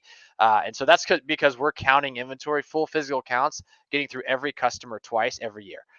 We're making sure that we have our ICQA team dedicated to a section of the warehouse every time. So they're going a full physical count on that section of locations, whether it's 50, 100 locations, whatever that is, full physical count of our ICQA team counting every product through those locations, which is allowing for us to get through every customer we have approximately around twice a year for full physical counts. So that's something we do without charging our customers at it. But that's us internally. We're doing that to kind of help raise that bar of inventory control. We know that inventory is probably the number one thing for customers. That's where all of your money is. That's how you make your money. That's how essentially what you're investing in. So that's a huge high requirement of high standard for us. I can keep going down some SLAs if you want. SLAs on outbound, every order in, you should expect a same day in, same day out expectation, no later than 12 o'clock, 12 o'clock warehouse time. So middle of the day, we do a 1 p.m. warehouse time where we are. There are companies that can do it, go out to 3 o'clock, same day delivery. If an order comes into their warehouse by 3 p.m. that day, they can get it out. It just depends upon what the orders are. A lot of times, if they can get pickups later that day with carriers, just kind of a lot of volume things that kind of happen to play in there. But I would expect at least at 12 o'clock. If they're not doing 12 o'clock, you can either question them on that, or you could probably go find somebody that might be able to meet that need for you. But again, that's one where I've seen kind of bigger brands that have been in the industry for 10 years. When I tell them, hey, we can do it by 1 o'clock, they're like, oh, our current guy's doing it at 11 o'clock. Well, it's simply just a system thing. It's just making sure you have the right technology. So a lot of newer 3PLs have great technologies. And I know ShipBob's coming on. ShipBob's got a great platform too as well. Their technology is awesome. So a lot of those are kind of some basic SLAs, kind of wrapped it up. Like at least 3 days on the SLA, on the inbound side at least, with good expectations of what they can do there. I would say inventory accuracy, at least 99% above or more. On that side of it with a shrinkage allowance, and what other SOPs, I'd ask questions on that. And then outbound D2C orders should be at least by noon on the D2C side. B2B is different because all of them are different requirements. Should have a baseline, at least 4 days of baseline, but some of them you have to get it out within 2 days. Depends on the retailer. But those are some good kind of metrics that you could probably be looking for the industry standards. No, that was great. Super thorough and really appreciate that. So kind of a final question here to close the loop on SLAs. It's interesting to me because we see 3PLs, or at least I see 3PLs all across the country, promising all these things, but then sometimes it's, they're just not able to hit that. Maybe it's the holiday season, maybe they grew too quickly, name 100 other reasons. Do you guys actually put something in your contract with your customers that has some sort of teeth in it, where if you guys aren't hitting your SLAs, they are entitled to some type of refund, or is it more of a handshake agreement, or what? I guess how does that get handled as you see it? Yeah, totally. So whatever we say we do, we're going to do regardless. And we're going to back that up in writing. If we break a product, if we mess something up, we're going to cover the cost of those products, the manufacturer cost of those products. If we misship a product, we're going to make sure we ship it. We're going to reship it at our cost and expedite that next service up for you to get it a little quicker to your customer, whatever that is. We're going to cover chargebacks from retailers. That is all contractual for sure. We do handshake deals all the time. And it lets your yes be yes and your no be no is extremely important. But when you're doing business and people don't know you, you have to be able to back that up contractually, which makes total sense. So yeah, absolutely. We put these guarantees in writing, and we're working with our customers in a pretty unique way too with customer service and how we built that model out. That helps us really meet those needs for customers and set expectations clearly with them as well. Yeah, that's awesome to hear. I wish that's something that I knew as an e-commerce brand owner years and years and years ago, who went through 3 different 3PLs over the course of a year and a half, just had a terrible experience all around. And I didn't have any teeth in any of those contracts where whenever, mistakes were being made, we were just losing out on all of that money and all of that potential business. So that's awesome to hear that you give your customers that guarantee. And I'm sure that goes a long way in terms of signing new customers. So thanks for that. You touched on it really briefly. Talk to us a little bit about the communication component with your brands. What are you guys doing for communication? Yeah, so this is the hardest part within a 3PL, I think, as far as the relationship to brands is what they do. Most typically what's going to happen in the industry, typically you might get a quarterly review, which is totally great. You might get that. You might send out an email and get a response 24 hours later. Those are kind of typical things. Our mission at Delivers In is to deliver the best service in the order fulfillment industry. We're not going to focus on everything end to end. We're going to help you across your supply chain, but our focus is order fulfillment. We're going to be the best service in the order fulfillment industry. So some of the things that we do is that we're dedicating every brand gets a direct account rep. That account rep is not just a customer service rep that's off site or in an office somewhere, whatever it is. That account rep is actually an experienced ops person that's actually on the warehouse floor. You have direct access to that person. We do a dedicated Slack channel as well for all of our customers. And so you're not just waiting on a response. Our response times have gone up tremendously since we started doing that maybe about a year ago or so. And so you're getting somebody that reports directly to our director of operations as well. So they can cut the red tape and solve problems for you. For example, we had a customer reach out to us. Hey, the supplier on this lot number, the logo was taped on the wrong, was imprinted wrong on the bottle. Can you check to see if the angle's off? And so our inventory or our customer account specialist didn't even talk to myself or our director of operations or anybody. They just went and solved the problem themselves, took pictures, came back, reported that to the customer within probably 30 minutes I think it was. And they were able to get all that lot number picked and packed in about 24 hours to go get it relabeled and fixed for those. So those types of issues that come across brands, especially if you're a growing brand, is you just want to make sure you have direct access to that. And that's one of the ways that we really hopefully set ourselves apart from everybody else, but also offer that higher level of service. It's just you're getting direct access to the floor to somebody that can answer those questions for you without having to cut red tape and solve problems. So it speeds up a lot, builds partnerships, allows for companies to really grow. Some other things that we do on our side that help out with our brands a lot is we're getting on at least at a minimum monthly calls with our customers, but bi-weekly or weekly too. On those calls, we're talking about, hey, where's everything going well, right? Typically, where's it going well for us and the brands? Where are we messing up? Where's Delivers In need to do better? Where's the brand need to help us out do better as well? And then we're also helping these brands forecast a lot of times too. A lot of our customers, they'll come to us and be like, hey, we've got this influencer post, or we've got Nordstrom's here, retail, whatever it may be. We can help them produce forecasts as well when it comes to inventory control. If we're doing multi-node for them as well, whatever that looks like. There's a lot of ways that we're doing that. So it's rather than just getting kind of like quarterly review, here's a PDF report, whatever you're getting.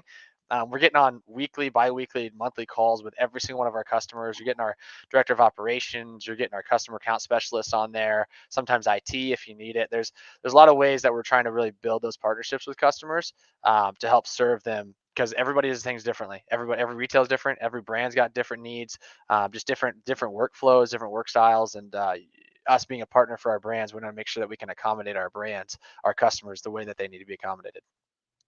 Yeah, that's great. I think people really underestimate the importance of being able to have real-time communication with your 3PL. And of course, nobody wants to be talking to their 3PL every day. And you guys don't want to have to be talking to your customers every day. But to be able to have that option and have the ability to be able to get in touch real time is crucial. I mean, just back to the Dude Wipes example, they're talking about how TikTok Shop is one of their fastest growing channels, but they're changing the tech like every week right now.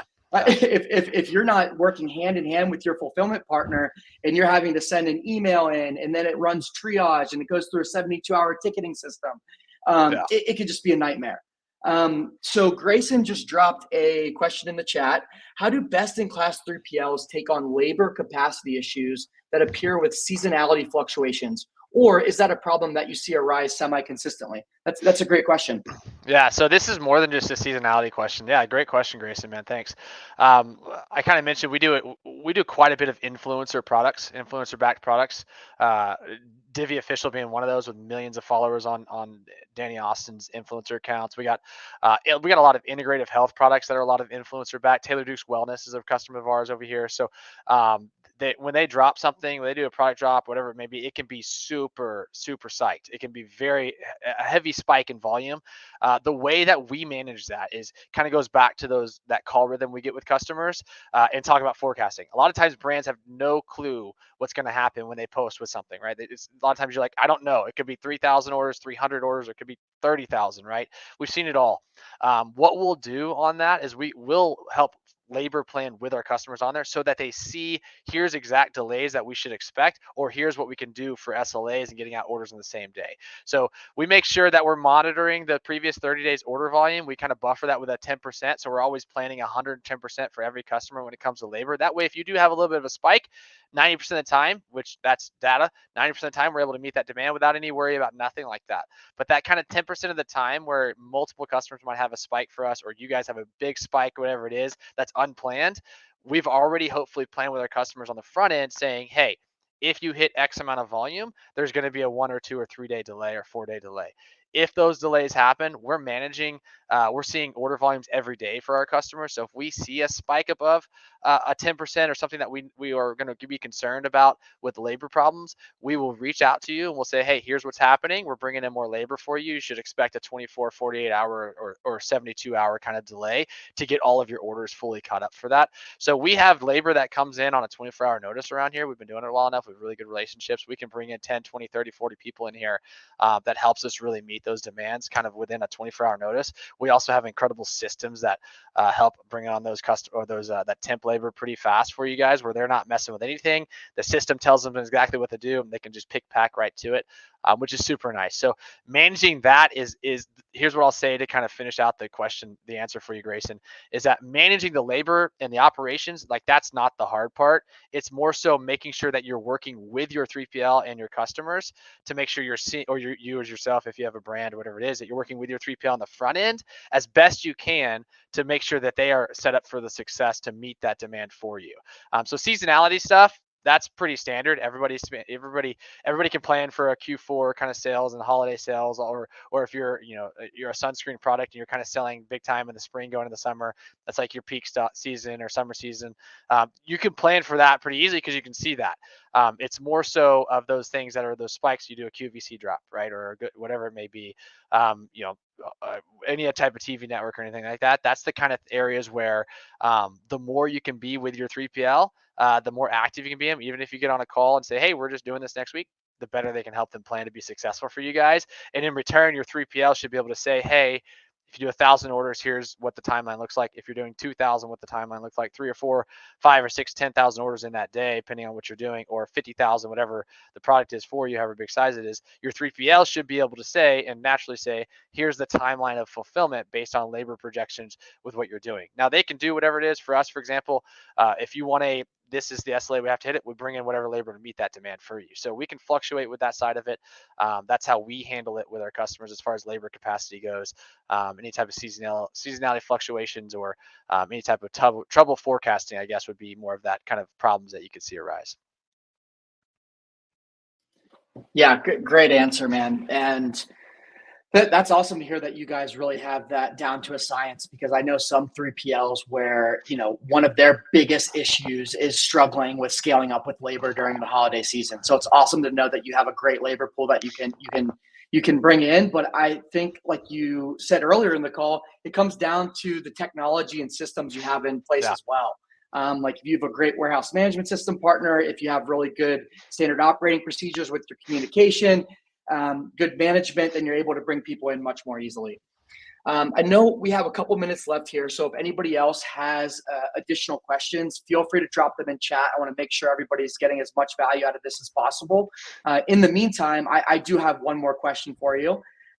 So this comes up all the time with e-commerce brands that we talk to as we're trying to help them find 3PL partners.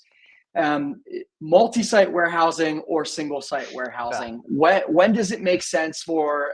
Does it make sense? And if so, when does it make sense for a brand to spread out to multiple locations? Yeah, so the answer to the question is not so black and white. It's not so clear cut all the time, right? If you'd have looked at 2017, 2018, 2019, that was a huge marketing pitch. Was that across the entire industry? Everybody's pitching that, and so it's totally fine.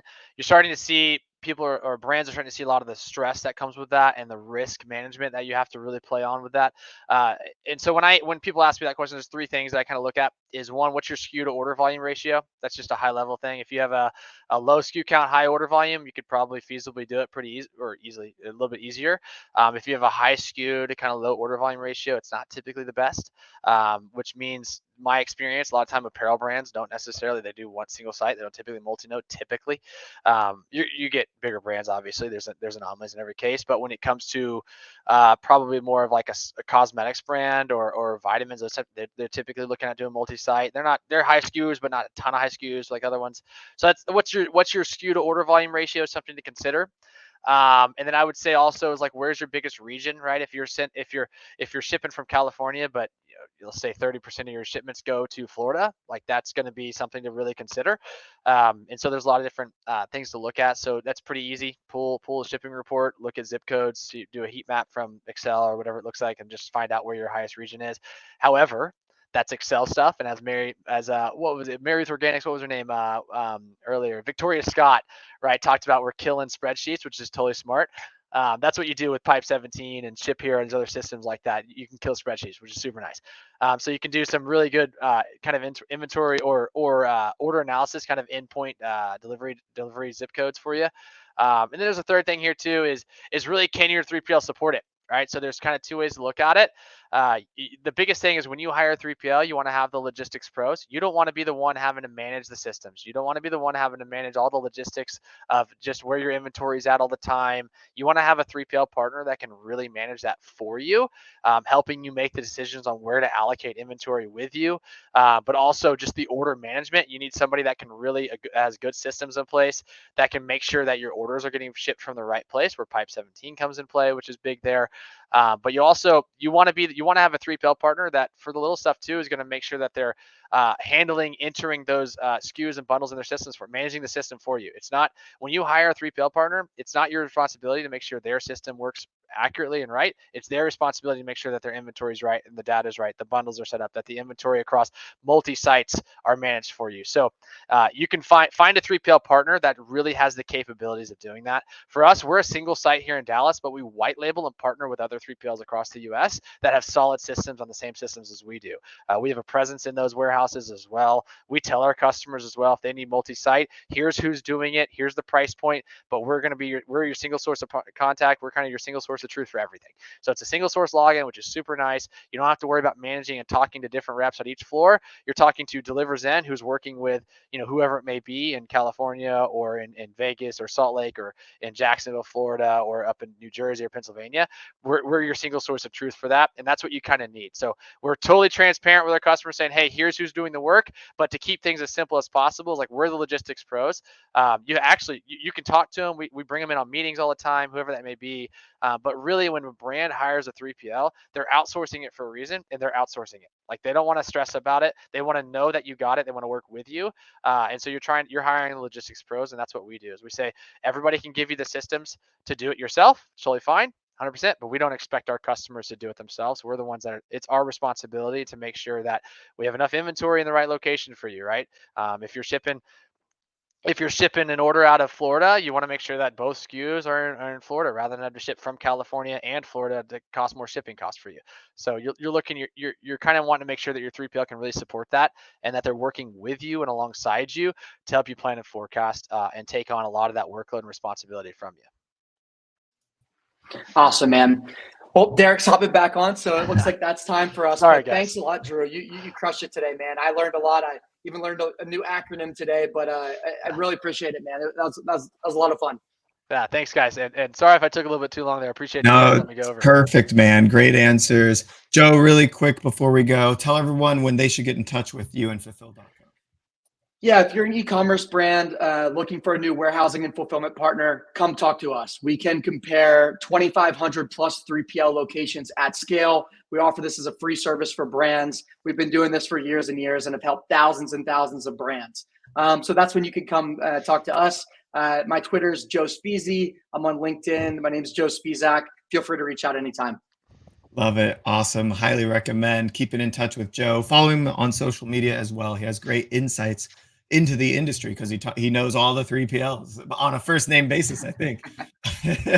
Awesome. Joe, Drew, thank you so much. We're going to move right into our next session. See you guys later. Thanks for having us, guys. Yep. Bye. Awesome. With that, we're going to move into Meg from ShipBob. Hello. Hi, How's it going? Derek. How's it going? Doing great. We're going to bring in Jordan from Pit Viper. Really excited to have you guys here. I will let you guys take it away. Great. Thanks, Derek. That was a fantastic session for us to segue to actually, obviously, being a 3PL center discussion, because we're going to keep the party going and focus specifically on how Pit Viper is leveraging our WMS product. So a little backstory about me. I'm Meg. I'm a senior partner manager here at ShipBob. I manage our relationship with Pipe 17 and really all of our connectors that allow our brands to have a fully omni-channel fulfillment solution. So wherever they sell, we can connect to and we can fulfill. I want to introduce Jordan Davis, who's the Director of Operations at Pit Viper, which is a brand I know all of you have heard of or seen out there in the world. But for those who haven't, global sunglasses brand working to achieve the optimal blend of style and performance. So Jordan, if you want to introduce yourself. Yeah, absolutely. Thanks for having me. Excited to be here. Yeah, like Meg said, I'm Director of Operations over here at Pit Viper, and what that entails is managing our relationship with ShipBob, overseeing our flagship self-owned warehouse here in Salt Lake City, as well as overseeing our 3PLs, which we utilize with ShipBob in both Australia and Canada. And then, yeah, a little background on Pit Viper. If you haven't heard of us, we are, like Meg said, a global sunglass brand. And we started about 12 years ago when our founder, Chuck Mumford, was looking for the best sunglasses in the game and he couldn't find them. So he decided to take matters into his own hands and went to an army surplus store, found some shielded sunglasses and decided to paint them to add a little flair to them. And then from there decided to use those sunglasses to trade for rides up the canyon to go skiing and for beers.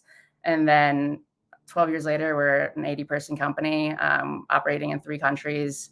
And yeah, we pride ourselves on not taking ourselves too seriously, but also running a profitable business. So yeah, it's been a great journey. I've been with Pit Viper for 3 years, and the growth that we've seen in the past 3 years has been insane. And just the operational efficiencies we found by utilizing ShipBob have been really great.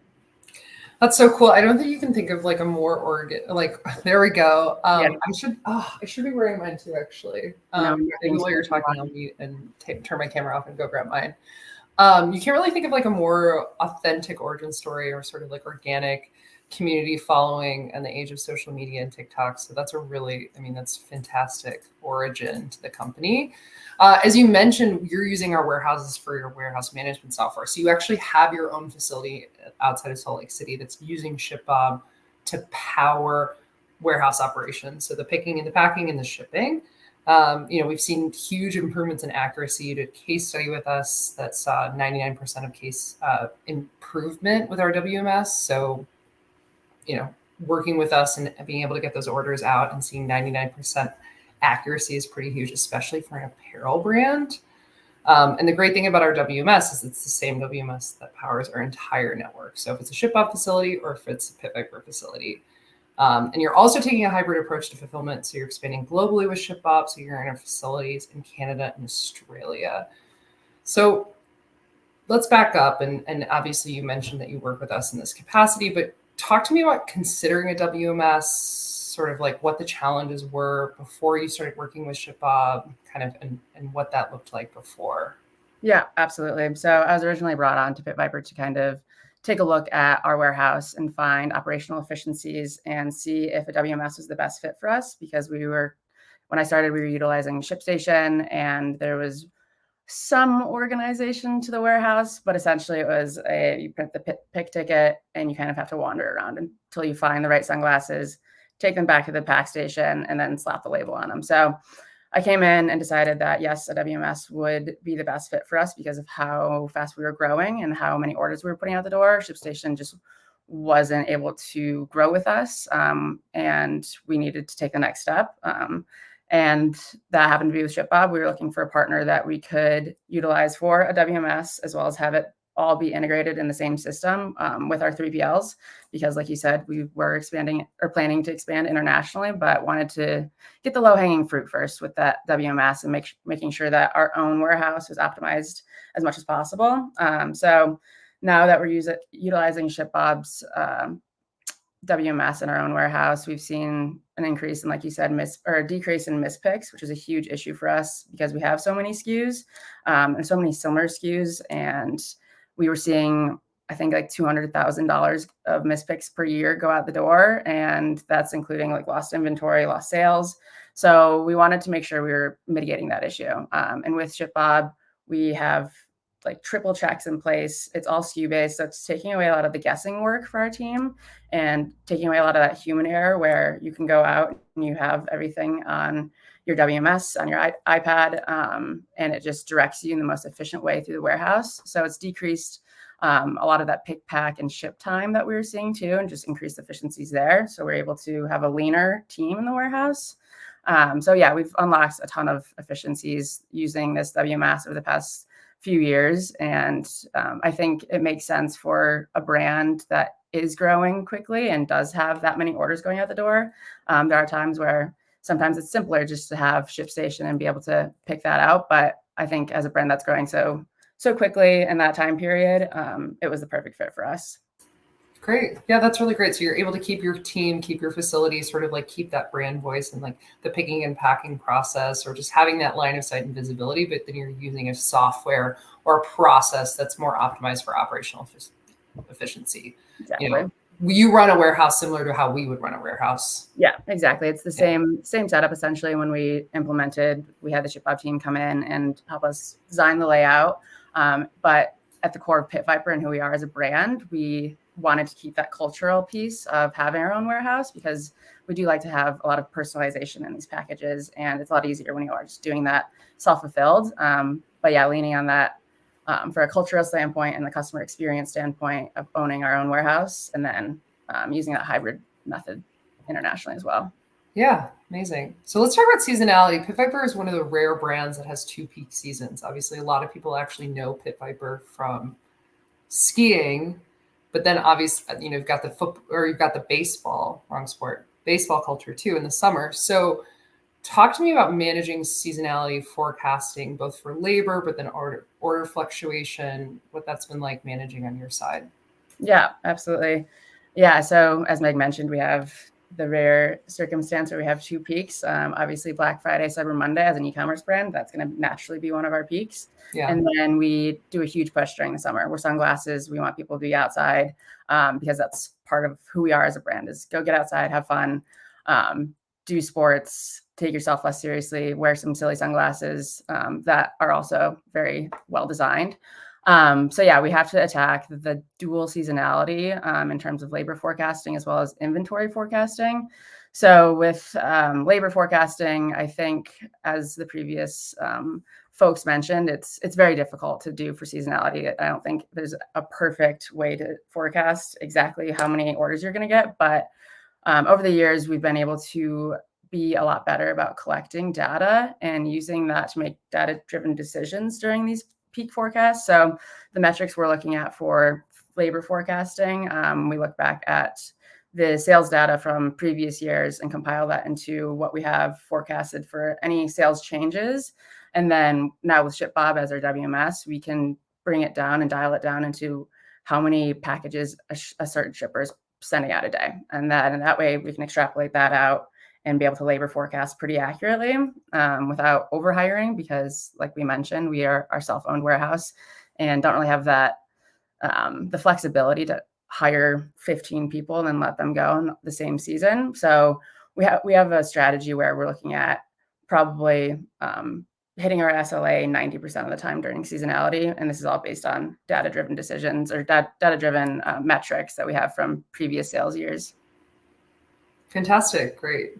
So making more informed decisions and feeling like you're not overextending yourself on the inventory side or on the labor side. And then obviously losing kind of important sort of dollars or margin or revenue during those peak seasons. Let's talk about international expansion. So Pit Viper there's a global following, and you can see Pit Vipers everywhere. I know I used to live in Australia, super, super popular there. Talk to me about the decision to launch internationally and what the sort of challenges and kind of successes have been there.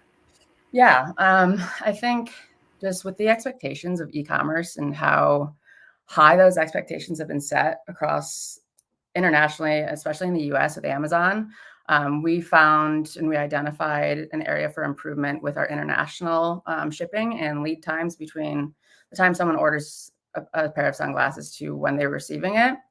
And we wanted to close that gap a little bit for our second largest market, which was Canada. So that was the initial thought going into Canada and saying, okay, how are we going to get our packages to our customers as efficiently and quickly as possible and increase that customer experience and making sure that we don't have a 2-week lead time between when they're ordering it and when they're actually receiving it. So that was the biggest kicker at the beginning. And then as we started to do a cost analysis, we obviously realized that shipping costs were going to decrease significantly if we had a warehouse in country. So that was our 2 biggest metrics going into Canada. And obviously we started with Canada because it was our second largest market. And since then we have expanded into Australia as well as our third largest market. And it just came down to we are a brand that values our customer experience. We have really cool custom packaging. We have inserts that we put in everything. And that experience is part of who we are as a brand. And being able to cut down the lead time between orders hitting the customer's door was huge for us. So we've seen a huge increase in the customer experience in that regard, as well as a decrease in shipping costs in Canada and Australia. So yeah, it was definitely a bit of a learning curve in terms of getting inventory accurate and forecasting for Canada and Australia. We started and sent inventory to Canada pretty close post-COVID. And as I'm sure most e-commerce brands out there experience, was a huge spike during COVID. And then utilizing that data to forecast for the future, we overordered. So we ended up sending probably too much inventory to Canada, but since then we've learned to be more data driven. Again, I keep pointing back to that, but using our data analysis tools in a better way and using more data to be able to dial in exactly how much inventory each location is going to need and forecast better. Yeah, I think it's got to be hard, right, for a brand because you're reaching a critical mass where you are losing money having to ship those orders cross border, but then making sure that you're not having this glut of inventory that's sitting there waiting to find that customer base. So finding exactly when the right moment is, and to your point, having a data-driven 3PL or a data-driven system where you have visibility and line of sight to projections and kind of as order volume ticks up in different regions, you can make more informed decisions. Yeah, for sure. And I think kind of going off of that, during COVID, when we were hitting our peak and everyone had dispensable income, we had a lot of stockouts. So we panicked and ordered too much inventory. And then all of a sudden, now we have inventory on hand that we can't, that we're not necessarily moving through as quickly. So yeah, I think it's evened out over the years, and we've been able to dial in with a kind of a revamped inventory forecasting program. Great. I think this is worth also mentioning too, if you're leveraging ShipBob for our WMS product, meaning you're using your own warehouse, but using our software, you can still leverage our facilities, as Jordan said. So same tech, same line of visibility, same process. You can log onto your ShipBob dashboard and see what's going on in your orders in your US warehouse, but then also your orders, what's going on in Canada, Australia, UK, EU, wherever you're using us. So worth mentioning as well. So we talked about international expansion side of kind of dovetailing with COVID and sort of that happening after you made the decision that you needed to level up from ShipStation to something that was a little bit more robust and full service for your team. So biggest challenges are, I guess, learning curves in that growth journey. You've exploded, you've seen a lot of opportunity with international expansion. You have a huge team based in Salt Lake City. What are some key pieces, things you might have done differently or things that you're happy now going forward? Yeah, it's a good question. And I think right now where Pit Viper is at as a brand and a company, we're trying to dial in our operational efficiencies and our operational footprint. At the beginning, we were just like excited about the brand. We wanted to get it out there, get our name out there. And we were trying a bunch of different things in terms of operations as well, and seeing what worked and what sticks. So now we're able to take a step back and look at this big picture of who Pit Viper is and dial in and say, hey, this worked or this didn't. Let's get rid of that. Let's pour more energy and resources into that. And when I'm talking about that, I think a good example would be expanding into Australia.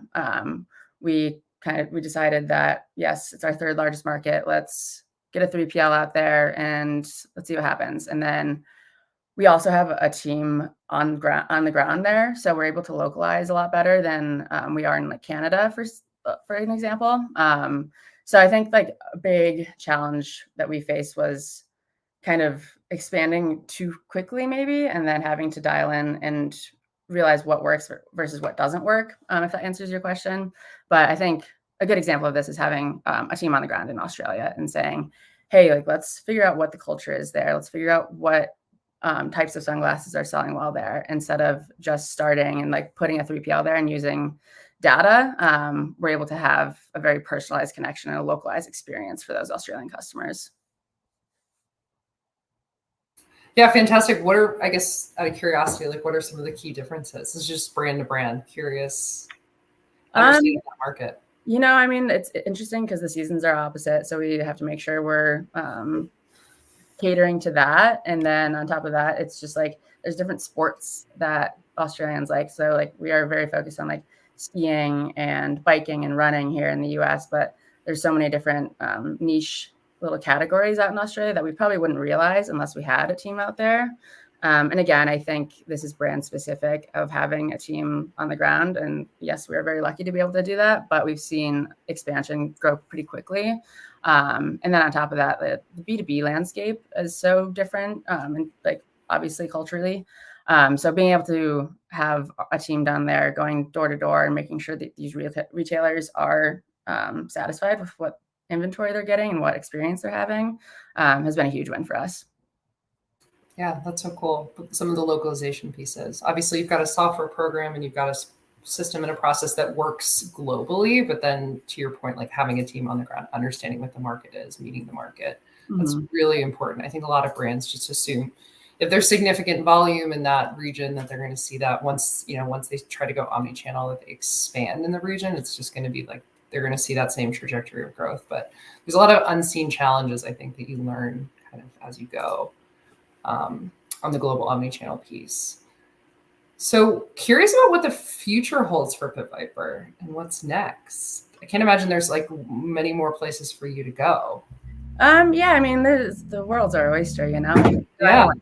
No, but in terms of what's next for Pit Viper, I think we want to lean into the omni-channel sphere a little bit more. We're expanding into Amazon. We currently have that expansion in the US. We're looking into Canada for FBA. And then, yeah, our B2B landscape is just increasing a lot faster than our D2C. So we want to continue to pour resources into that and see where that goes. But yeah, like I said, I think right now for Pit Viper, we're just focused on operational efficiency. And I think for all e-commerce brands, it's probably a similar situation where if you started before COVID and you saw that spike, we had to kind of react. And now we're being more proactive in what we're doing in terms of inventory forecasting, labor forecasting, and how we're handling like all operations. So just really dialing in exactly who we are as a brand, as well as who we are as like an operational footprint. Yeah, curious to understand exactly, and this is really for my own edification, like how you keep that brand voice through growth and scale. Like if you had sort of like one key piece that you're focused on, or Pit Viper's sort of like MO is to make sure that we maintain no matter where we're going and where we sell. Yeah, that's a great question. And it'd be awesome if I had one of my marketing people here, but I think what they would have me say is always be Pit Viper.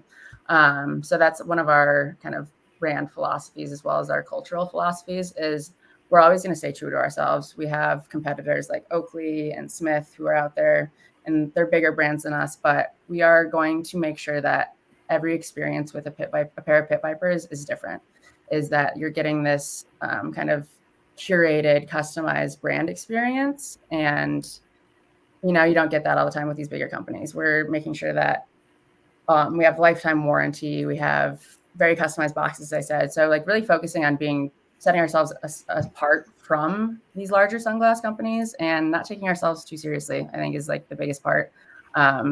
And while I say that, like the operations team here at Pit Viper does take ourselves seriously sometimes. Of course. Yeah, but having machinery, of course. Yeah, you take yourself seriously. Yeah. I mean, we're dealing with a lot of money, so we got to take ourselves a little seriously. But at the same time, we want to focus on expanding the brand, but keeping true to who we are. And that goes to say, like, when we were partnering with ShipBob or looking to find a partner, we wanted to find someone that allowed us to do that, and made sure that we were partnering with someone that kind of had the same vision as us in terms of expansion. So yeah, staying true to the brand, I think, is at the base of it, just always being Pit Viper and looking for the next best thing, but always coming back to our roots.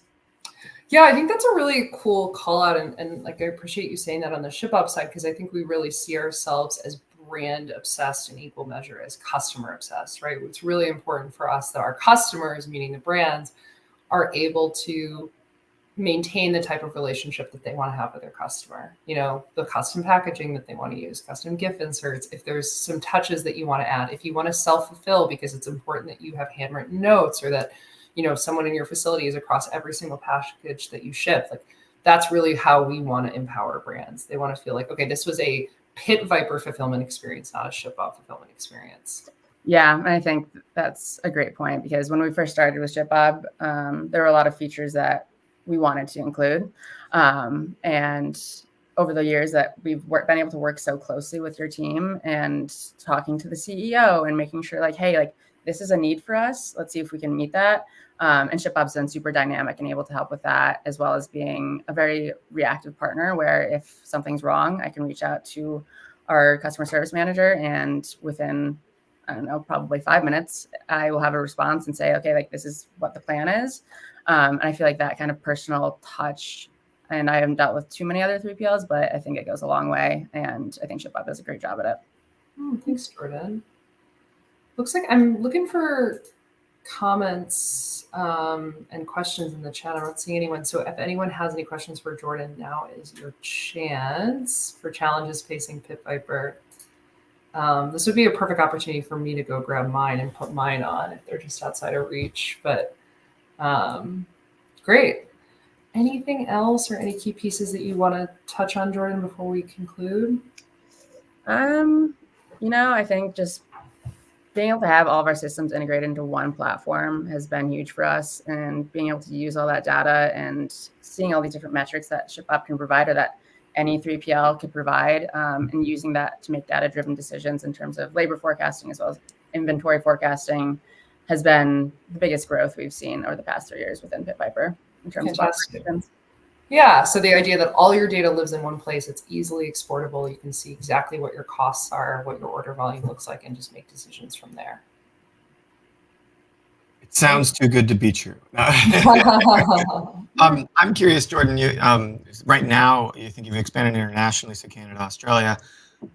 Soon, I'm sure you'll have to expand to regions that aren't English speaking.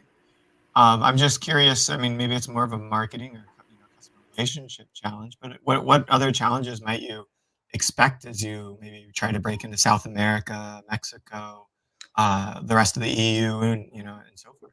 Yeah, no, that's a great question. In terms of an operational standpoint, we'll probably just stick with what we have right now in terms of locations. But beyond that, we are expanding our websites and having those be more personalized. So we just opened up I think a Switzerland site where it's more catered to that culture. We have language translation. So I think being able to localize in like an online presence is something that we're working towards, and making sure that each website experience is catered to the end user. And that's something that our web and marketing team have been working on. I got you. And then maybe as volume increases, the finding the local 3PL becomes more viable. Yes, exactly. So let demand dictate. I think that's a smart way to do it. Build it and they will come. Have Yeah. the right language processing, have the right currency converter, have the right fulfillment partner. Yeah, absolutely. Perfect. With that, really quick, Meg, tell us when people should be talking to ShipBob. Really, anywhere you are in the growth journey, if anything that Jordan said resonated with you, which I can imagine it did for a lot of brands, please, please, please reach out. We're happy to have a conversation, especially if you own and operate your own warehouse. Still, you're a perfect fit for what we can do and how we can support you.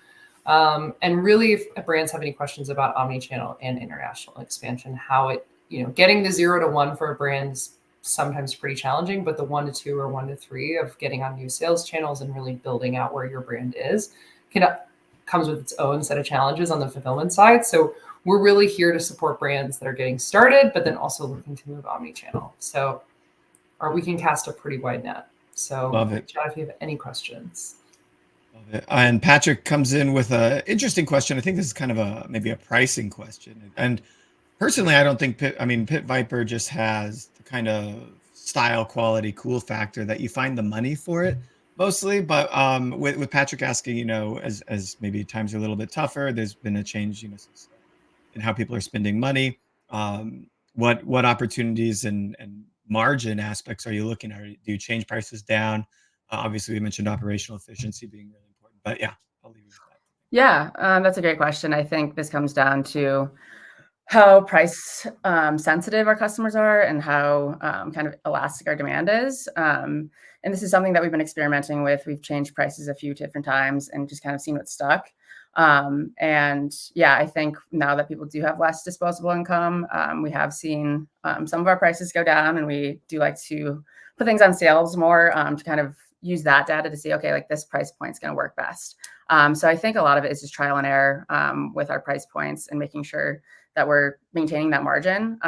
But I think it's just a lot of trial and error. And I think that kind of probably goes along with a lot of the other e-commerce brands where you just want to see how price sensitive your customers are. And usually it's just having sales and seeing what sticks. So I think that's kind of been our strategy the past couple of years. Makes perfect sense. Yeah. I know there are a lot of price testing software out there. Have you used anything like that? No, not yet. Doing manual. Yeah, we're doing it pretty manually. But I could see us like down the road at some point using some sort of price sensitive analysis there. Sounds like Dan in the comments might be a fan. Dan, I hope you didn't hear my flub of where I said football and not baseball. But really quickly, it seems like Pit Viper is super, super popular with baseball. Which sport would you say is the biggest or most popular with your sunglasses? Yeah, honestly, we were snow and kind of mountain sports originally, and then now we're moving into the stick and ball space pretty heavily. So we've seen a huge growth in baseball, especially. So I'd say right now we're probably still more in the ski realm, but I could see stick and ball again. Like baseball is definitely on the come up. We've been supporting a lot of different baseball teams and sending out care packages. So I think our marketing team's been doing a great job of diving into that realm and kind of not moving away from, but expanding our customer breadth in those kind of sports. So we can see a lot of baseball players in the future wearing Pit Vipers. I love it. As an avid pickleballer, I'd recommend this category. I see people wearing them sometimes, but and the truth of the matter is, pickleball is all about eye protection. So you have a very good eye protection product, and you need great visibility. So I think you naturally cater to that audience. And honestly, the products in the market out there are generally overpriced and not that good. So I think Pit Viper fits right in. We're coming for you, pickleball. What's that? We're coming for you, pickleball. Yeah, it'll be everywhere. Get it on Tyson McGuffin. I couldn't think of a better fit. Perfect. You can ball and then ball and paddle. It's on. Yep, it's on. Perfect. Awesome. Thank you both so much for your time. We're going to go ahead and move right into our next session. Thanks, everyone. Bye. All right. With that, we've got Nima from Shippo interviewing Dan with the previous question. From Muesli. This is a really interesting brand, and you're going to hear some of the unique challenges that Dan, would you say the fastest growing prescription e-commerce brand in the US, in the world? Like could be, yeah. Hard to say. Could be something like that, right? So feels like it to me. Yeah, and literally right before Dan came on camera, he's folding boxes, and when we were having our content planning session, creating I packaging. mean, look, we're in the office. This is, live inventory. We're moving. Yeah, that's so awesome. All right, with that, I will let you two take it away. Thank you so much, Derek. Hi, everyone. Beyond excited to be here. Tremendously grateful to everyone at Pipe 17 for putting this on. My dear friend Ryan, Derek, thank you for all your patience. Mo, John, the entire crew. And of course, Dan, thank you for making time. We're very lucky to have you here. In our business, we're fortunate to serve as parcel infrastructure for many different kinds of businesses. And in the 10 years we've been in business, I can tell you this: y'all are one of the fastest growing. You are. The data doesn't lie. You're right.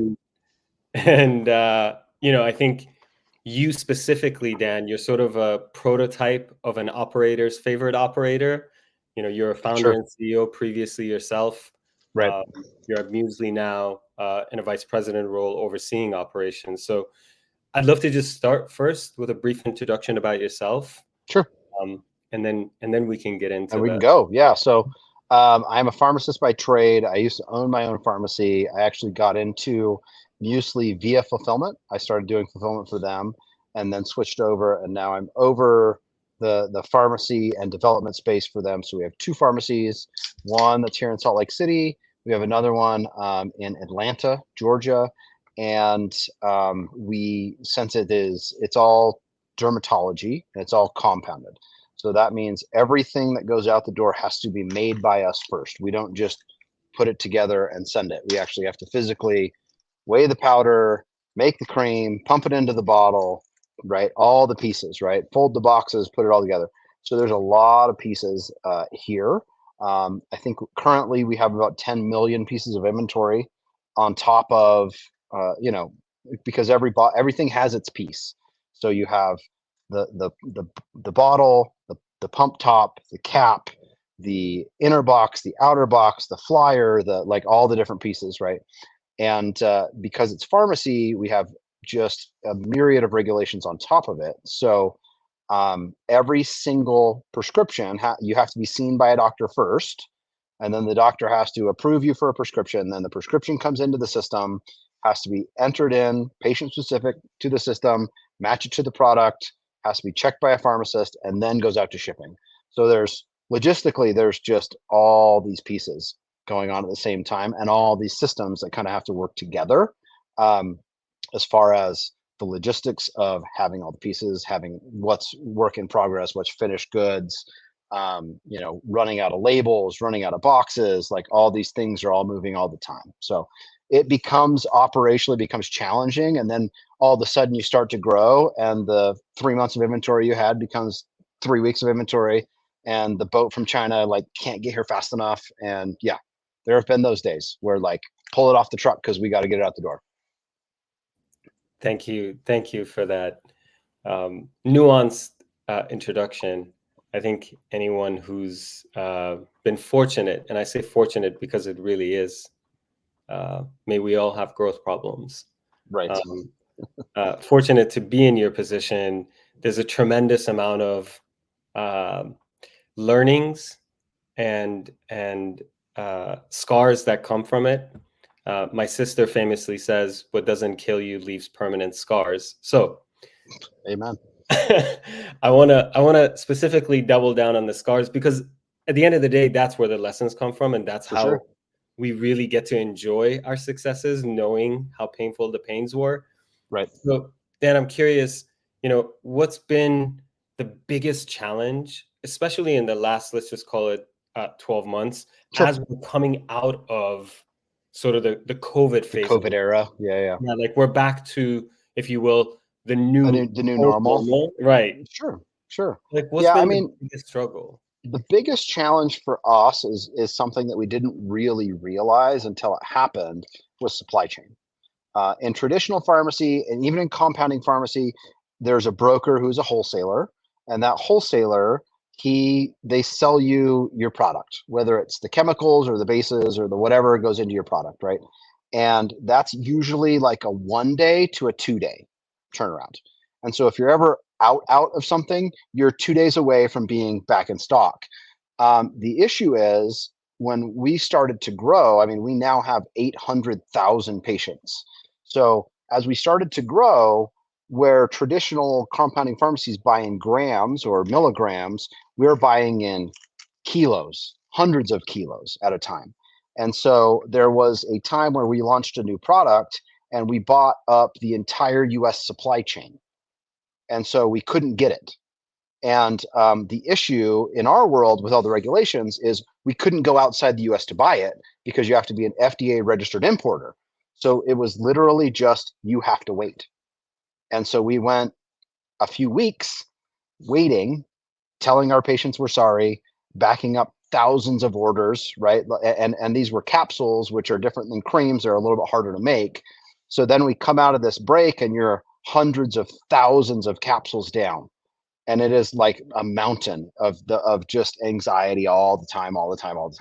And so, you know, the learnings from that are like, when you launch a new product, you have to be prepared, one, for potential failure, but also for success, right? Because if success hits you, it can hit you hard. So now when we have new products come out, we actually have a supply chain coordinator who says, great, you can get us the supply, but can you get us the supply for 6 months? Can you get us the supply for a year?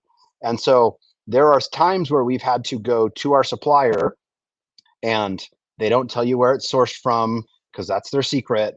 But they say, okay, we can bring it in, but you have to make this, what they call the blanket order. So you have to say, we're going to buy this much for this long.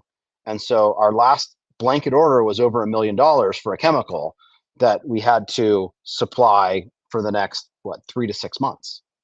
And it's a great problem to have, but it's a problem nonetheless, right? If you don't plan for it, it becomes a big problem.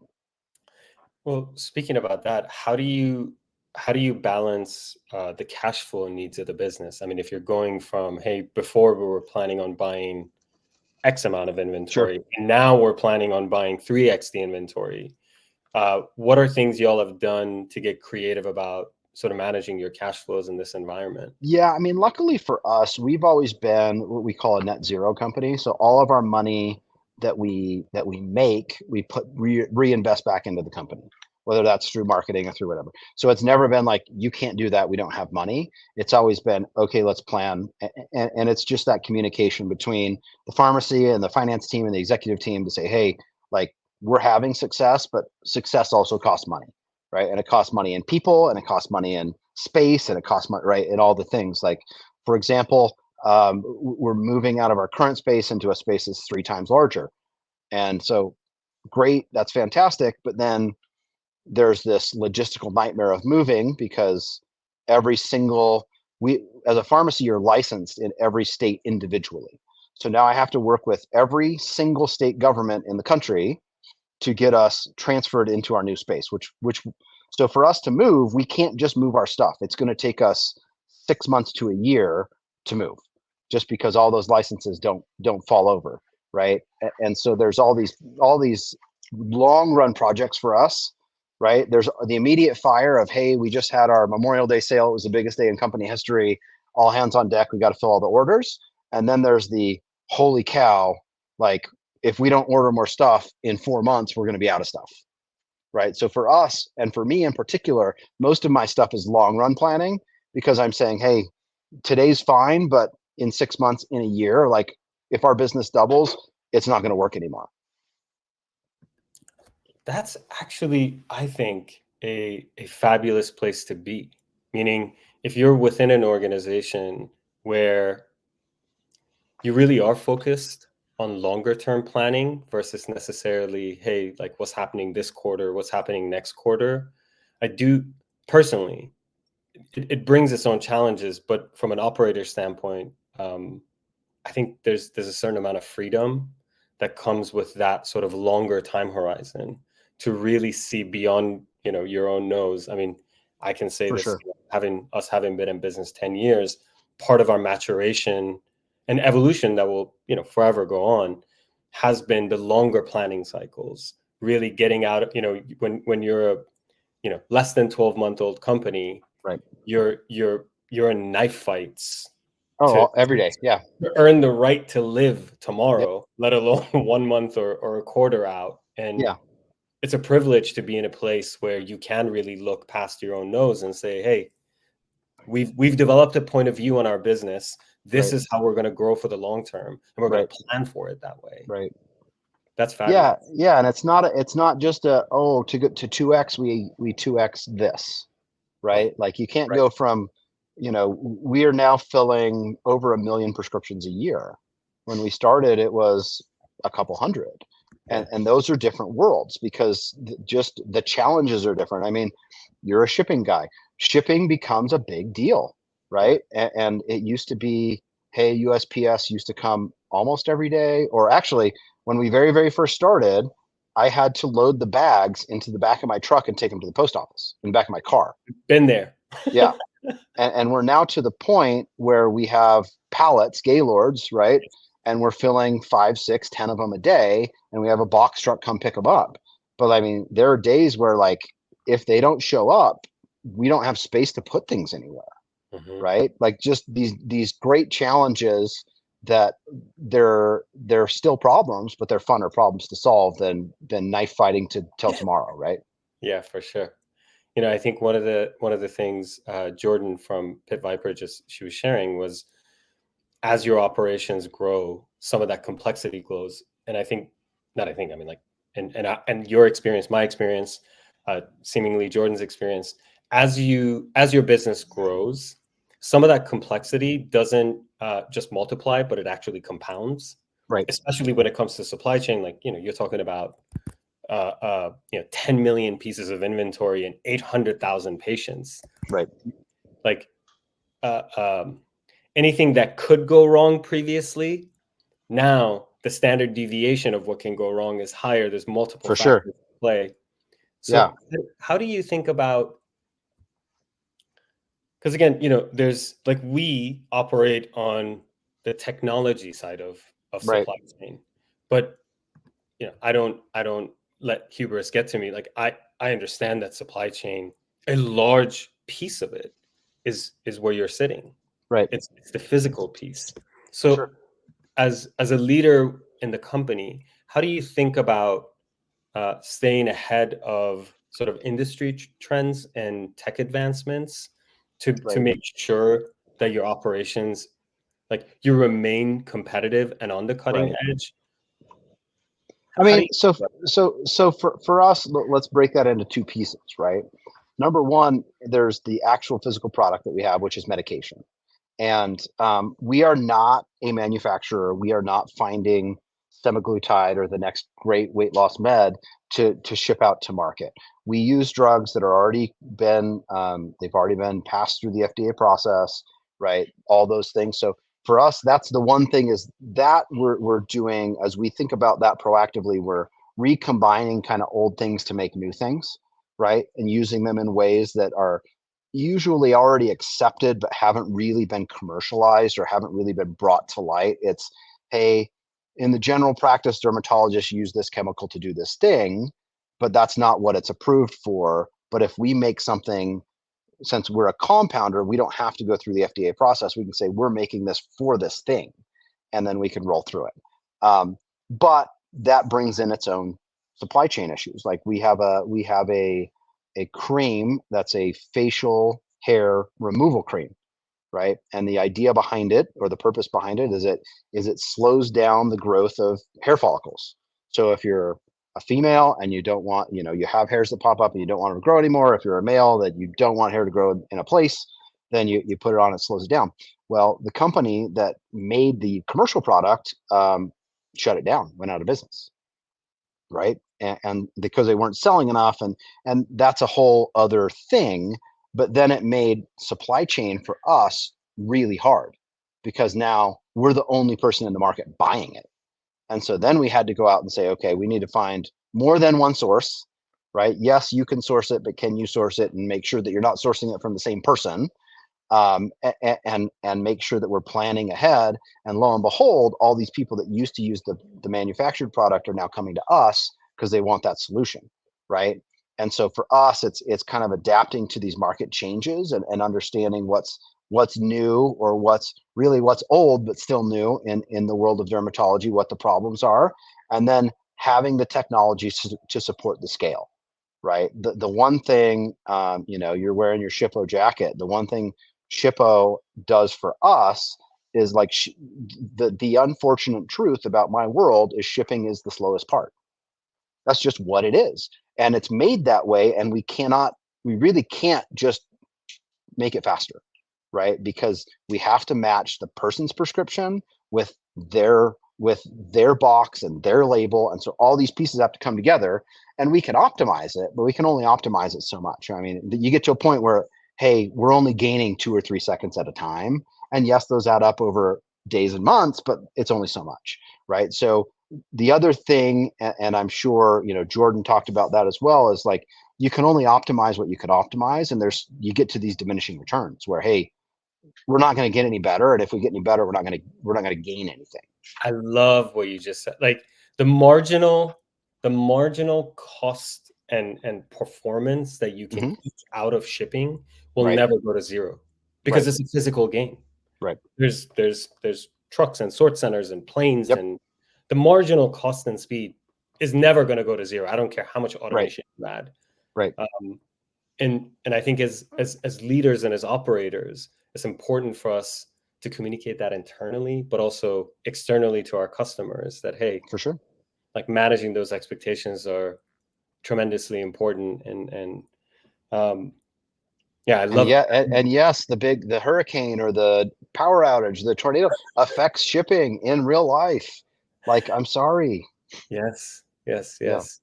Sure. We don't have Amazon fulfillment centers in every state in America. I'm sorry. And it turns out even Amazon, they can't prevent hurricanes. Weird. You'd think by now, right? Thinking about some of the most successful strategies and initiatives you guys have implemented to improve operational efficiency and ultimately customer satisfaction, which leads to monies. Right. How do you measure success of your strategies as an executive team? And like, what are the key metrics that you actually follow? Well, there's 2 different companies, right? So there's the parent company, that's the actual seller, like you go through, you get the prescription, the process, and then there's the pharmacy company, and that's the fulfillment end. And they measure differently. And so you have to silo those. I'm a bridge between the two because I am employed by the corporate, but I oversee the pharmacy space, right? And so where it kind of comes to a head is where the rubber hits the road. That's money, right? And so we have to get really granular, but then also really simplified and say, okay, rather than saying like, how efficient is every person in every process, we say, okay, if we group it all together, we say we shipped X number of units over a month, and this was our payroll cost. So we are X cost, like in the simplest terms, we're X cost per unit, right? And we manage that number, and then we can flex those things up and down. And the interesting thing on the pharmacy side is everyone, like pharmacists, have their own license, which is a doctorate degree, takes 7 years to get there. Then there's pharmacy technicians, which is a licensed profession. And then there are shippers, which can be in person. And so certain people can only do certain tasks, right? And so then you have to flex your workspace. Like, hey, if we have plenty of inventory that's already made, but we don't have, but we have, 3,000 shipments that need to go out the door, like we might flex some of the technician workload into the shipping workload, right? And vice versa, to make sure. You always want to try and operate, because as you get more and higher licensing, you're paying people more and more money. So you don't want the $50-$60 an hour person doing the $15 an hour job if you can avoid it. Yes. But I've spent my fair share of shipping packages, right? I mean, and folding boxes and driving things back and forth, right? In the end, and in a startup, like when you're the guy, you're the guy. And it kind of doesn't matter. The job's the job, and get the job done and get over yourself, whether that's shipping boxes or cleaning toilets. It just has to happen. Yep. So is the North Star metric then for you sort of is it revenue divided by like units. Yeah. Like, is I mean, that that's I would say that's a guidepost. That's not a North Star. That's a guidepost, right? There's a lot of pieces that go into that. You've got to look at inventory on hand, right? The other thing is there's these legalities around what we do that as we make inventory, it's not good forever. It actually has a 6-month expiration date, and 2 of those months are going to be used with the patient using it. So if we don't get that product like on the shelf and out the door in basically under 2 months, it's going to go bad and we throw it away. So we have to look at like inventory use. What's our stock on hand? What are we making? How's it being made? What's our chemical supply? All these pieces. And then also like how many shipments are going out the door? How long are they taking? Do we have outliers? Whatever, right? On top of returns, on top of all the things. So it's mostly us. We try to stay within a like 24 to 48 hour turn for most of our stuff. We're only open 5 days a week though. So when we come in on Monday, we get prescriptions every single day. So we get all Saturday, all Sunday, and all Monday. They add up, and then you have like, I mean, you think you have a case of the Mondays, you get a 3x punch in the face every time you walk into work. Yeah, I think this week we were at like 10,000 units that had to go out, like because we're 3,000 plus every day, and now all of a sudden you walk in like, okay. And so Mondays usually bleed into Tuesdays and whatnot, and then you're always chasing your tail. But the North Star metric is flow, right? That's really the word that I like to use is flow. Are things continuing to move? Yes, there's going to be an outlier. There's going to be a this that we missed or a that came back or whatever. But are things always moving? Right? Like in our world, it has to go so fast. Our inventory has to turn so fast. I mean, we could probably measure our finished goods inventory in hours if we wanted to instead of days. Wow. Because it's going that fast, right? Wow. But for us, we don't worry about we could get into the nitty gritty. We don't worry about the little things. Is everything moving? Right. And we have a lot of visual reminders. Like you can see right here, these are buckets of inventory. They hold about 75 units a piece. So you can look on a shelf and say, okay, how much do we have? Got it, right? I can see that. You can look when those are checked, you can say, okay, how many do we have to get shipped? I can see that. And then our shipping, we keep track every hour of like, this is how much we started with and how much we got out. So we can kind of see our efficiency as the day goes on of like, how much are we getting, right? And then we see over time, like, hey, a normal good shipping hour is going to be 50 to 60 a person. You're going to have these weird hours where we couldn't find this or something happened or whatever, and you're down. But like we have to keep everyone moving, otherwise you get caught up in, right? It's super easy to get caught up in the little thing. I can't find this or I can't do that. Like, great, put the one thing aside and get the 50 other things done, and we'll solve the one later. Yes. How much? I mean, look, like, inventory sitting on shelves is a problem for everyone. I don't care if it's selling jeans or noodles or medicine, but medicine is very different because there's actually a shelf life. Right. So it is more urgent for you. How, like on the stack of things that you mitigate risk on, how much of a risk factor is that for your business? And how much time do you spend thinking about that? I would actually say little. So it's a very weird dynamic. There's different pieces. So there's what we call API, which is active pharmaceutical ingredient. That's the powder, right, that you put into the cream. Now, when we get API, it's valid for usually, like, as it is stored at room temperature, 2 to 3 years. So when we get it, like, it's essentially for us infinite. Base, kind of the same way. But when you combine them, now you're going down to 180 days, right? So all of a sudden, when I put it together, we get the rules in. And so we use our data to say, okay, what are we going to make and how much are we going to make? Our average batch is about 600 units at a time. So it's pretty small batches considering that we're sending out, 60 to 70,000 units a month. And so we're always going. So we don't really get in. The only time that we're really throwing inventory away or having to discard inventory is if we do formulary change. So if we say, hey, this drug, we're going to quit making and we're going to start making this, we'll usually phase that down, but we're never throwing out, thousands and thousands of bottles of stuff.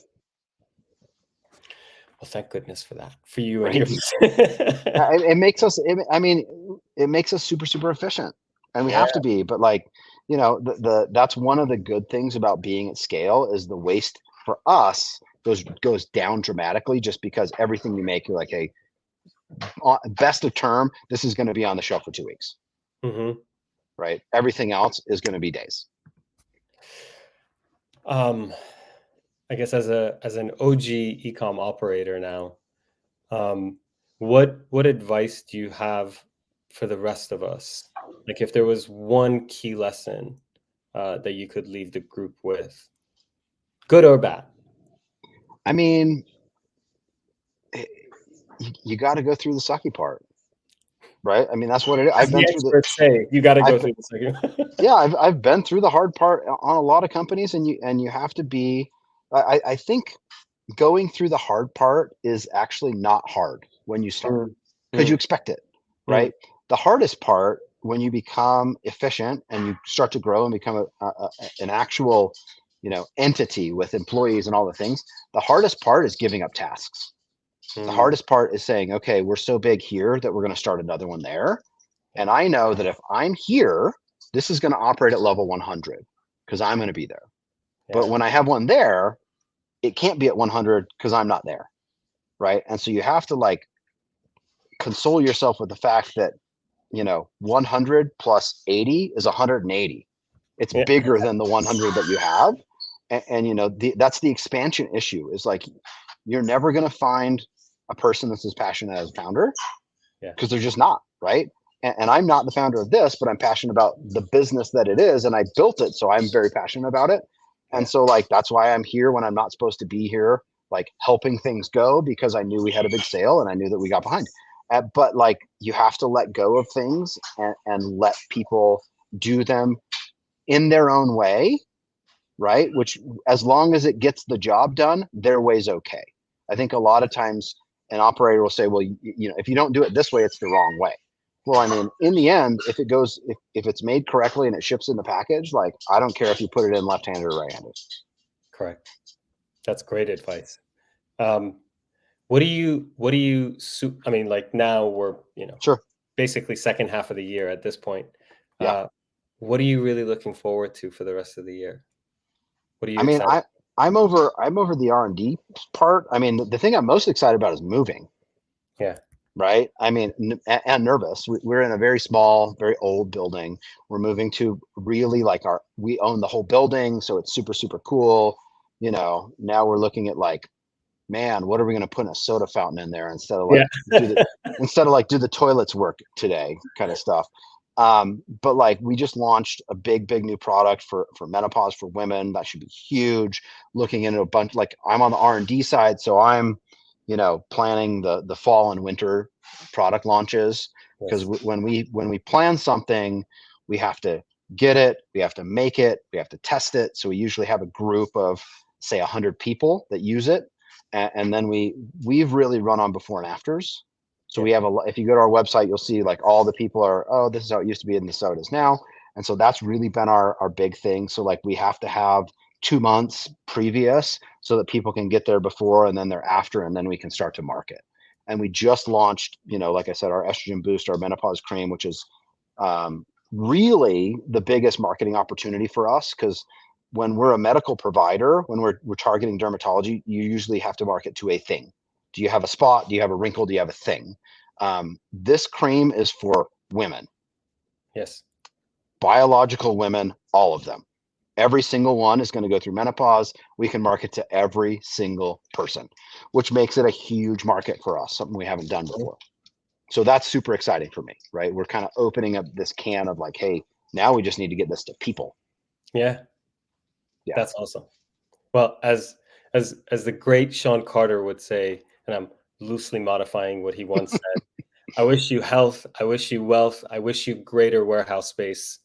You're already going on that last. Yeah, I'm going for it, man. Love it. We've been lucky to witness y'all's growth, very much from a back seat, but it's fabulous to hear you speak about it, and share the learnings with the entire group. So thank you, Dan. I really appreciate your time. Yeah, that's super great. Thank you. Awesome. And before we go here, Nima, why don't you tell people a little bit more about Shippo and when they should be working with you? Oh, thank you.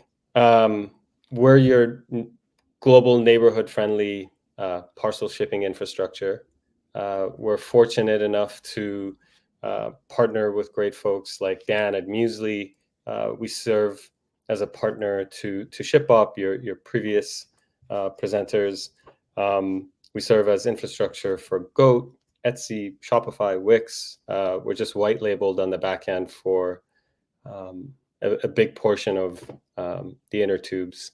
So that's really the bread and butter of our business. As we're growing, we are also launching a data platform, given the scale that we've been fortunate to reach on our core business, the shipping API part.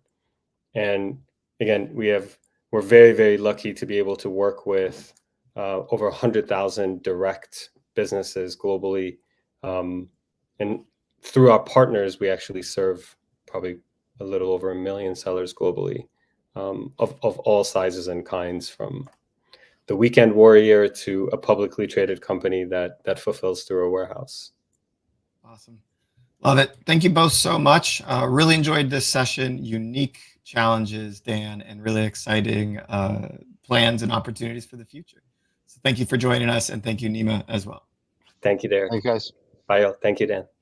All right. With that, we're moving into our final session here.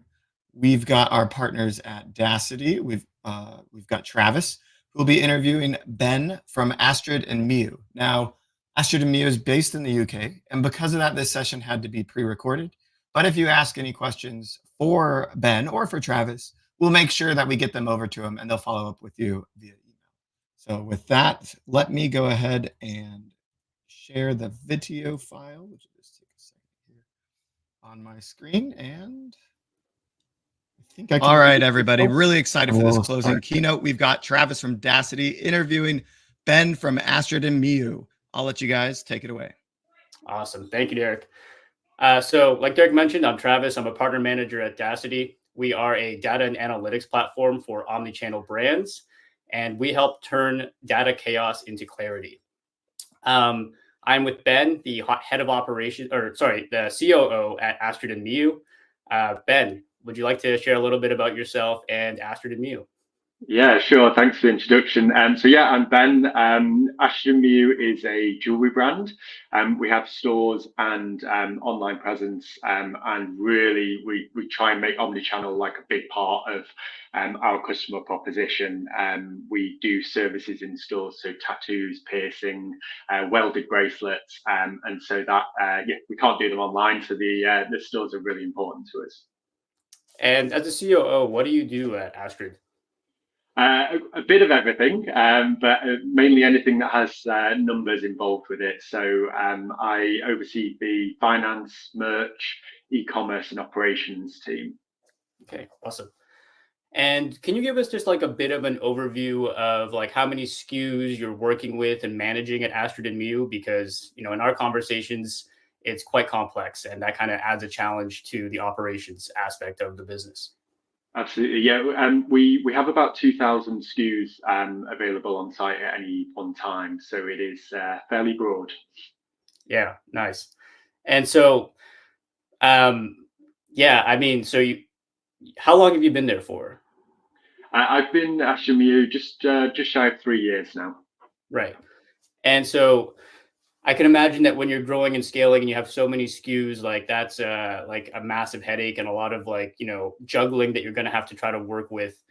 Can you kind of like share and kind of walk us through what it looked like when you first joined Astrid and Miu and the challenges that you were facing then, and kind of like the processes and like the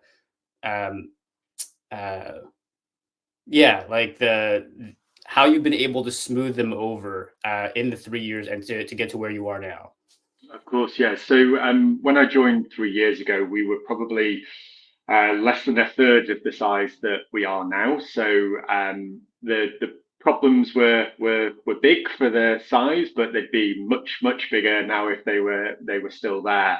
And a lot of them kind of revolved around inventory management. So kind of turning up, we had I think 5 stores when I joined the company. We now have 24 stores, retail stores, and we have 3 websites, the US, sterling, and euro. So that was all kind of in place when I joined, but we were trying to manage the stock between a 3PL and these 5 stores very, very manually, and stock kind of accuracy was very poor as a result of it. So we're mainly using Shopify as kind of like our inventory management tool, kind of trusting what Shopify said, despite the fact that anyone, literally anyone, could have gone in and overtyped the inventory value in any of our SKUs. They could also delete any of them at any point in time, which I believe prior to me joining had happened as well. So it was, I'd say, a precarious situation from an inventory perspective, but we knew that we needed to get the house in order to be able to kind of continue the scaling journey. So yeah, a lot of what I've worked on with the team is kind of putting in those guardrails and the systems and processes to allow us to have a much smoother and more accurate inventory position. I can talk about that more if you want, but I'll let you. Yeah, no, yeah, that's exactly where I was going to go. I was kind of going to I was interested in what tools you're using to kind of help you manage that that inventory. Yeah, absolutely. So we kind of did a phased approach. One was the very quick firefighting of the issue, and we used a tool called Stocky, which is a Shopify tool. I think previously they bought it and kind of built it out a bit. And that just allowed us to get control of, in terms of like moving stock from a 3PL, receiving it into stores, and having that being done as a like proper process rather than what was happening before, which is we'd send the stock from the 3PL, someone would go into Shopify, mark it as sent, mark it as received at the same time. That stock is in the ether. No one knows if it's actually been shipped from the warehouse or whether it's been received. And that was causing a lot of our stock discrepancies. So we put that in initially. And that was just to kind of get by for the next few months as we then reviewed kind of longer term solutions. And the solution that we locked in on was an inventory management system called Sin7. That allowed us to manage our purchase orders. It allowed us to have an integration with our 3PL.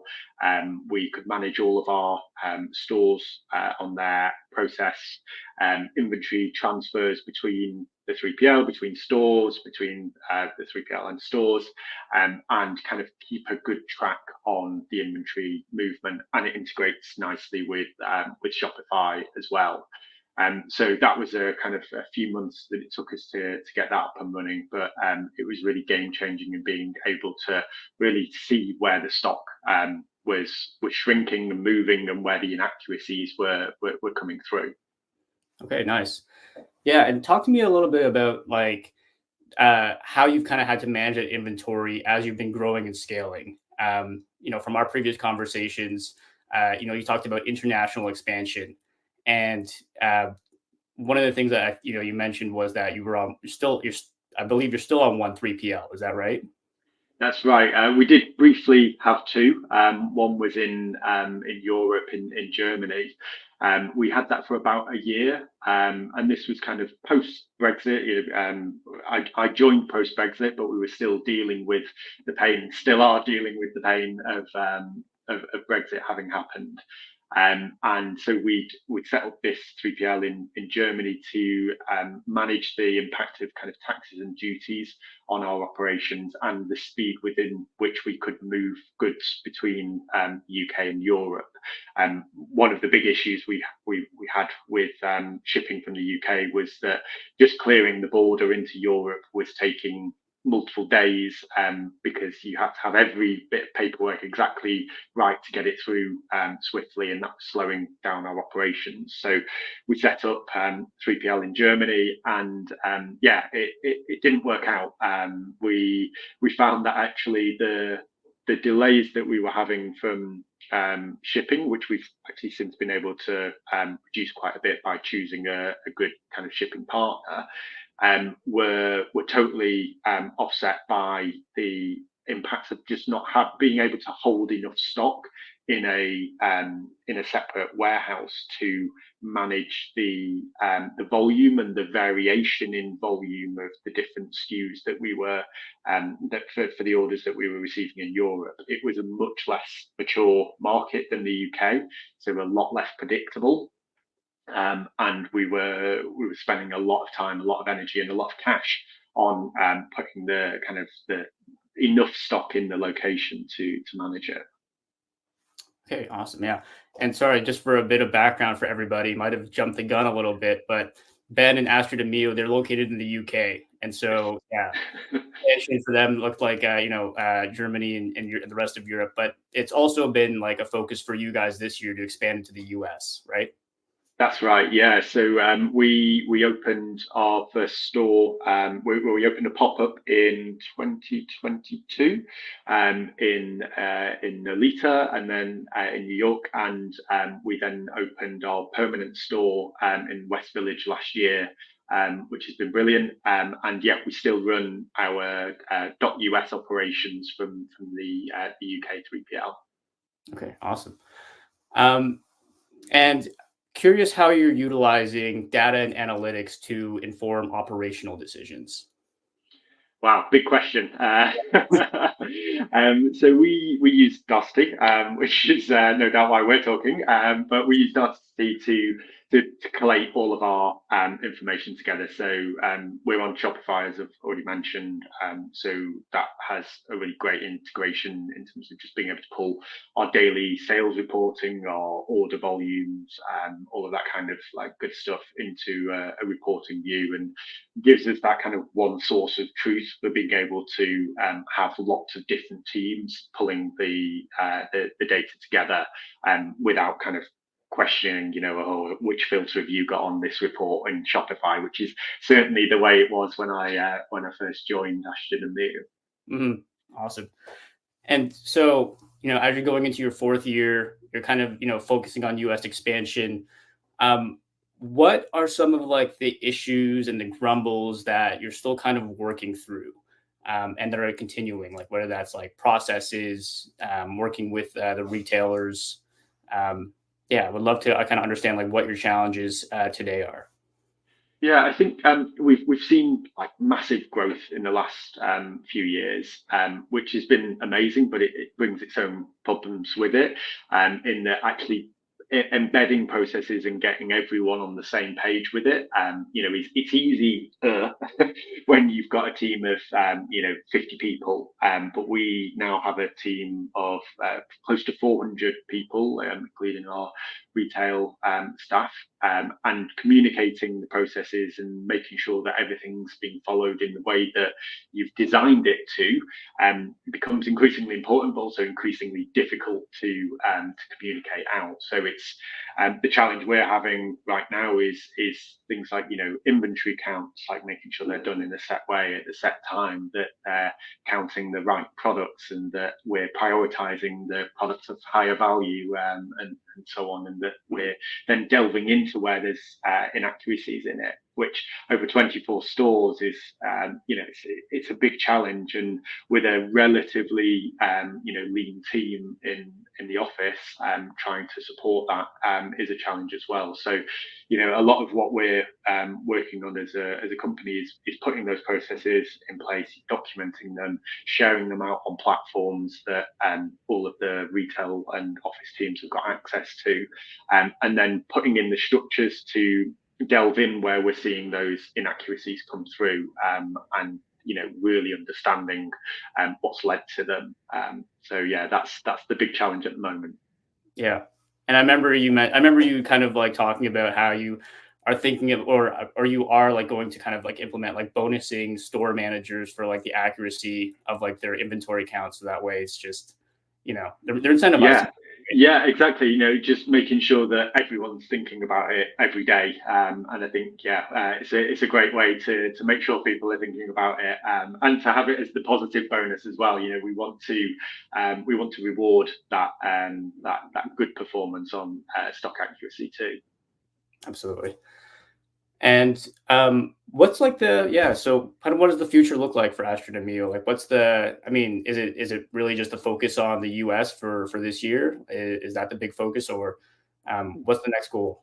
Yeah, the US is definitely a big focus. Continued kind of rollout within the UK. We still have a few cities that we want to be present physically in the UK, and are like getting our services out there to kind of that global audience as well. So there are some exciting opportunities that we've got coming up in Europe as well. But US is a huge focus for us.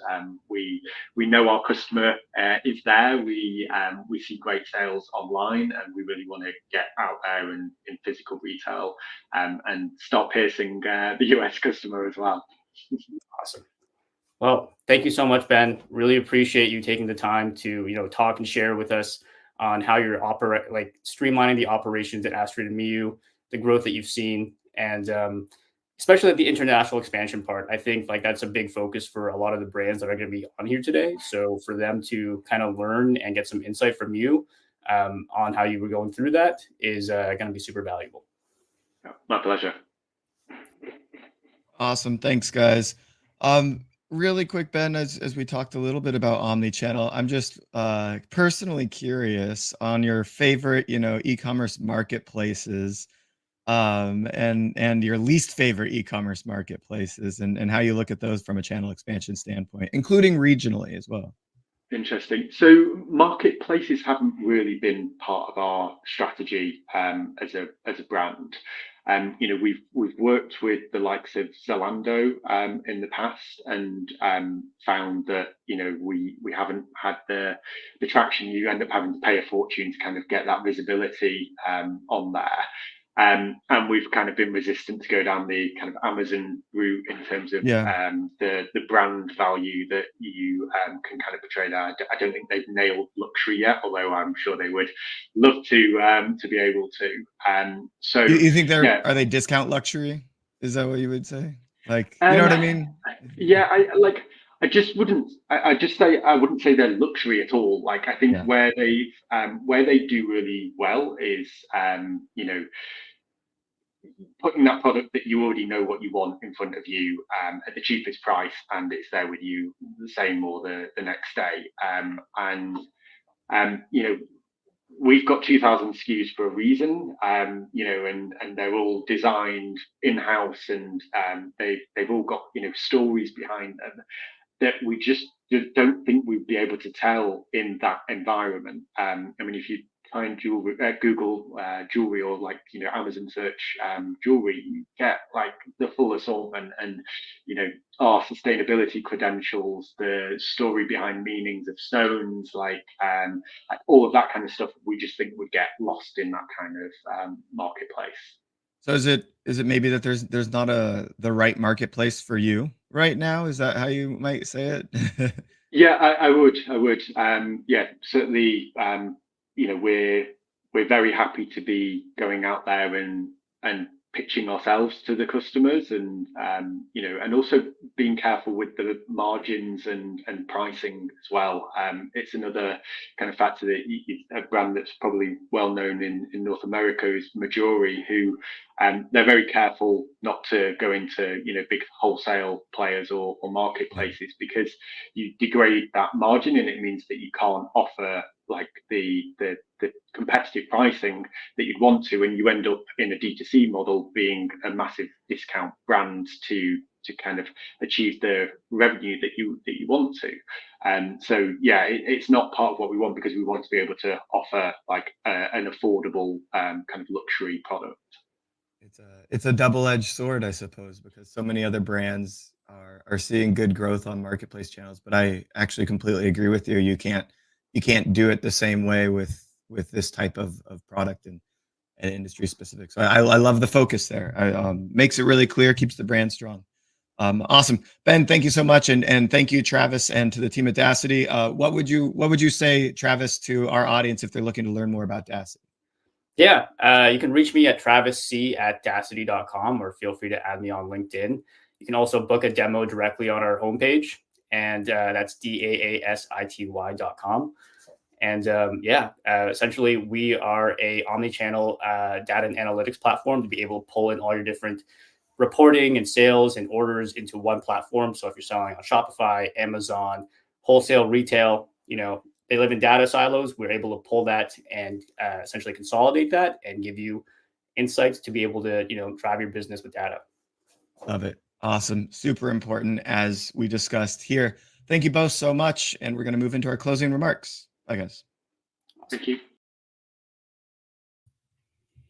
Awesome. What did you catch that part from Ben at the end about how selling in marketplaces, he was very concerned that it would force them to lower their direct to consumer prices to compete with themselves and increase revenue. I wonder if you agree with that or not, because I do think that Ben might have some opportunities on some of these marketplaces to sell more product.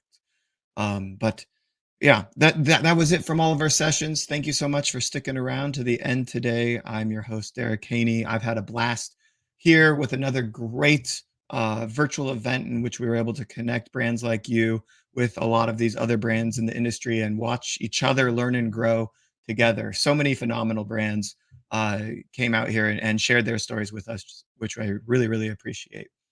From me, I'd love to keep in touch. We're doing private events in New York, LA, Chicago, Austin. We'll do Florida at some point, Seattle. So if you are in or around any of these areas, hit me up and let's see if we can't get dinner together. And then we'll be attending the Lead Summit coming up in a couple of weeks here. We've got people at Rice right now, I know, formerly IRCE, formerly Retail X, and they have their own little branding problem, don't they? And we'll also, we'll be heading to events in the future. You can also catch me on ShipBob's omni-channel webinar tomorrow. You can find out more information about that on shipbob.com's website. And for all of our sponsors, I'd like to say a special thank you. If you're interested in learning more about each of them, there's a button right here. Hit the reception button, scroll down to the bottom, and you'll be able to click through to each of their websites to learn more, request a demo, see if they are the right solution for you. Until next time, it's been a pleasure. Thank you so much.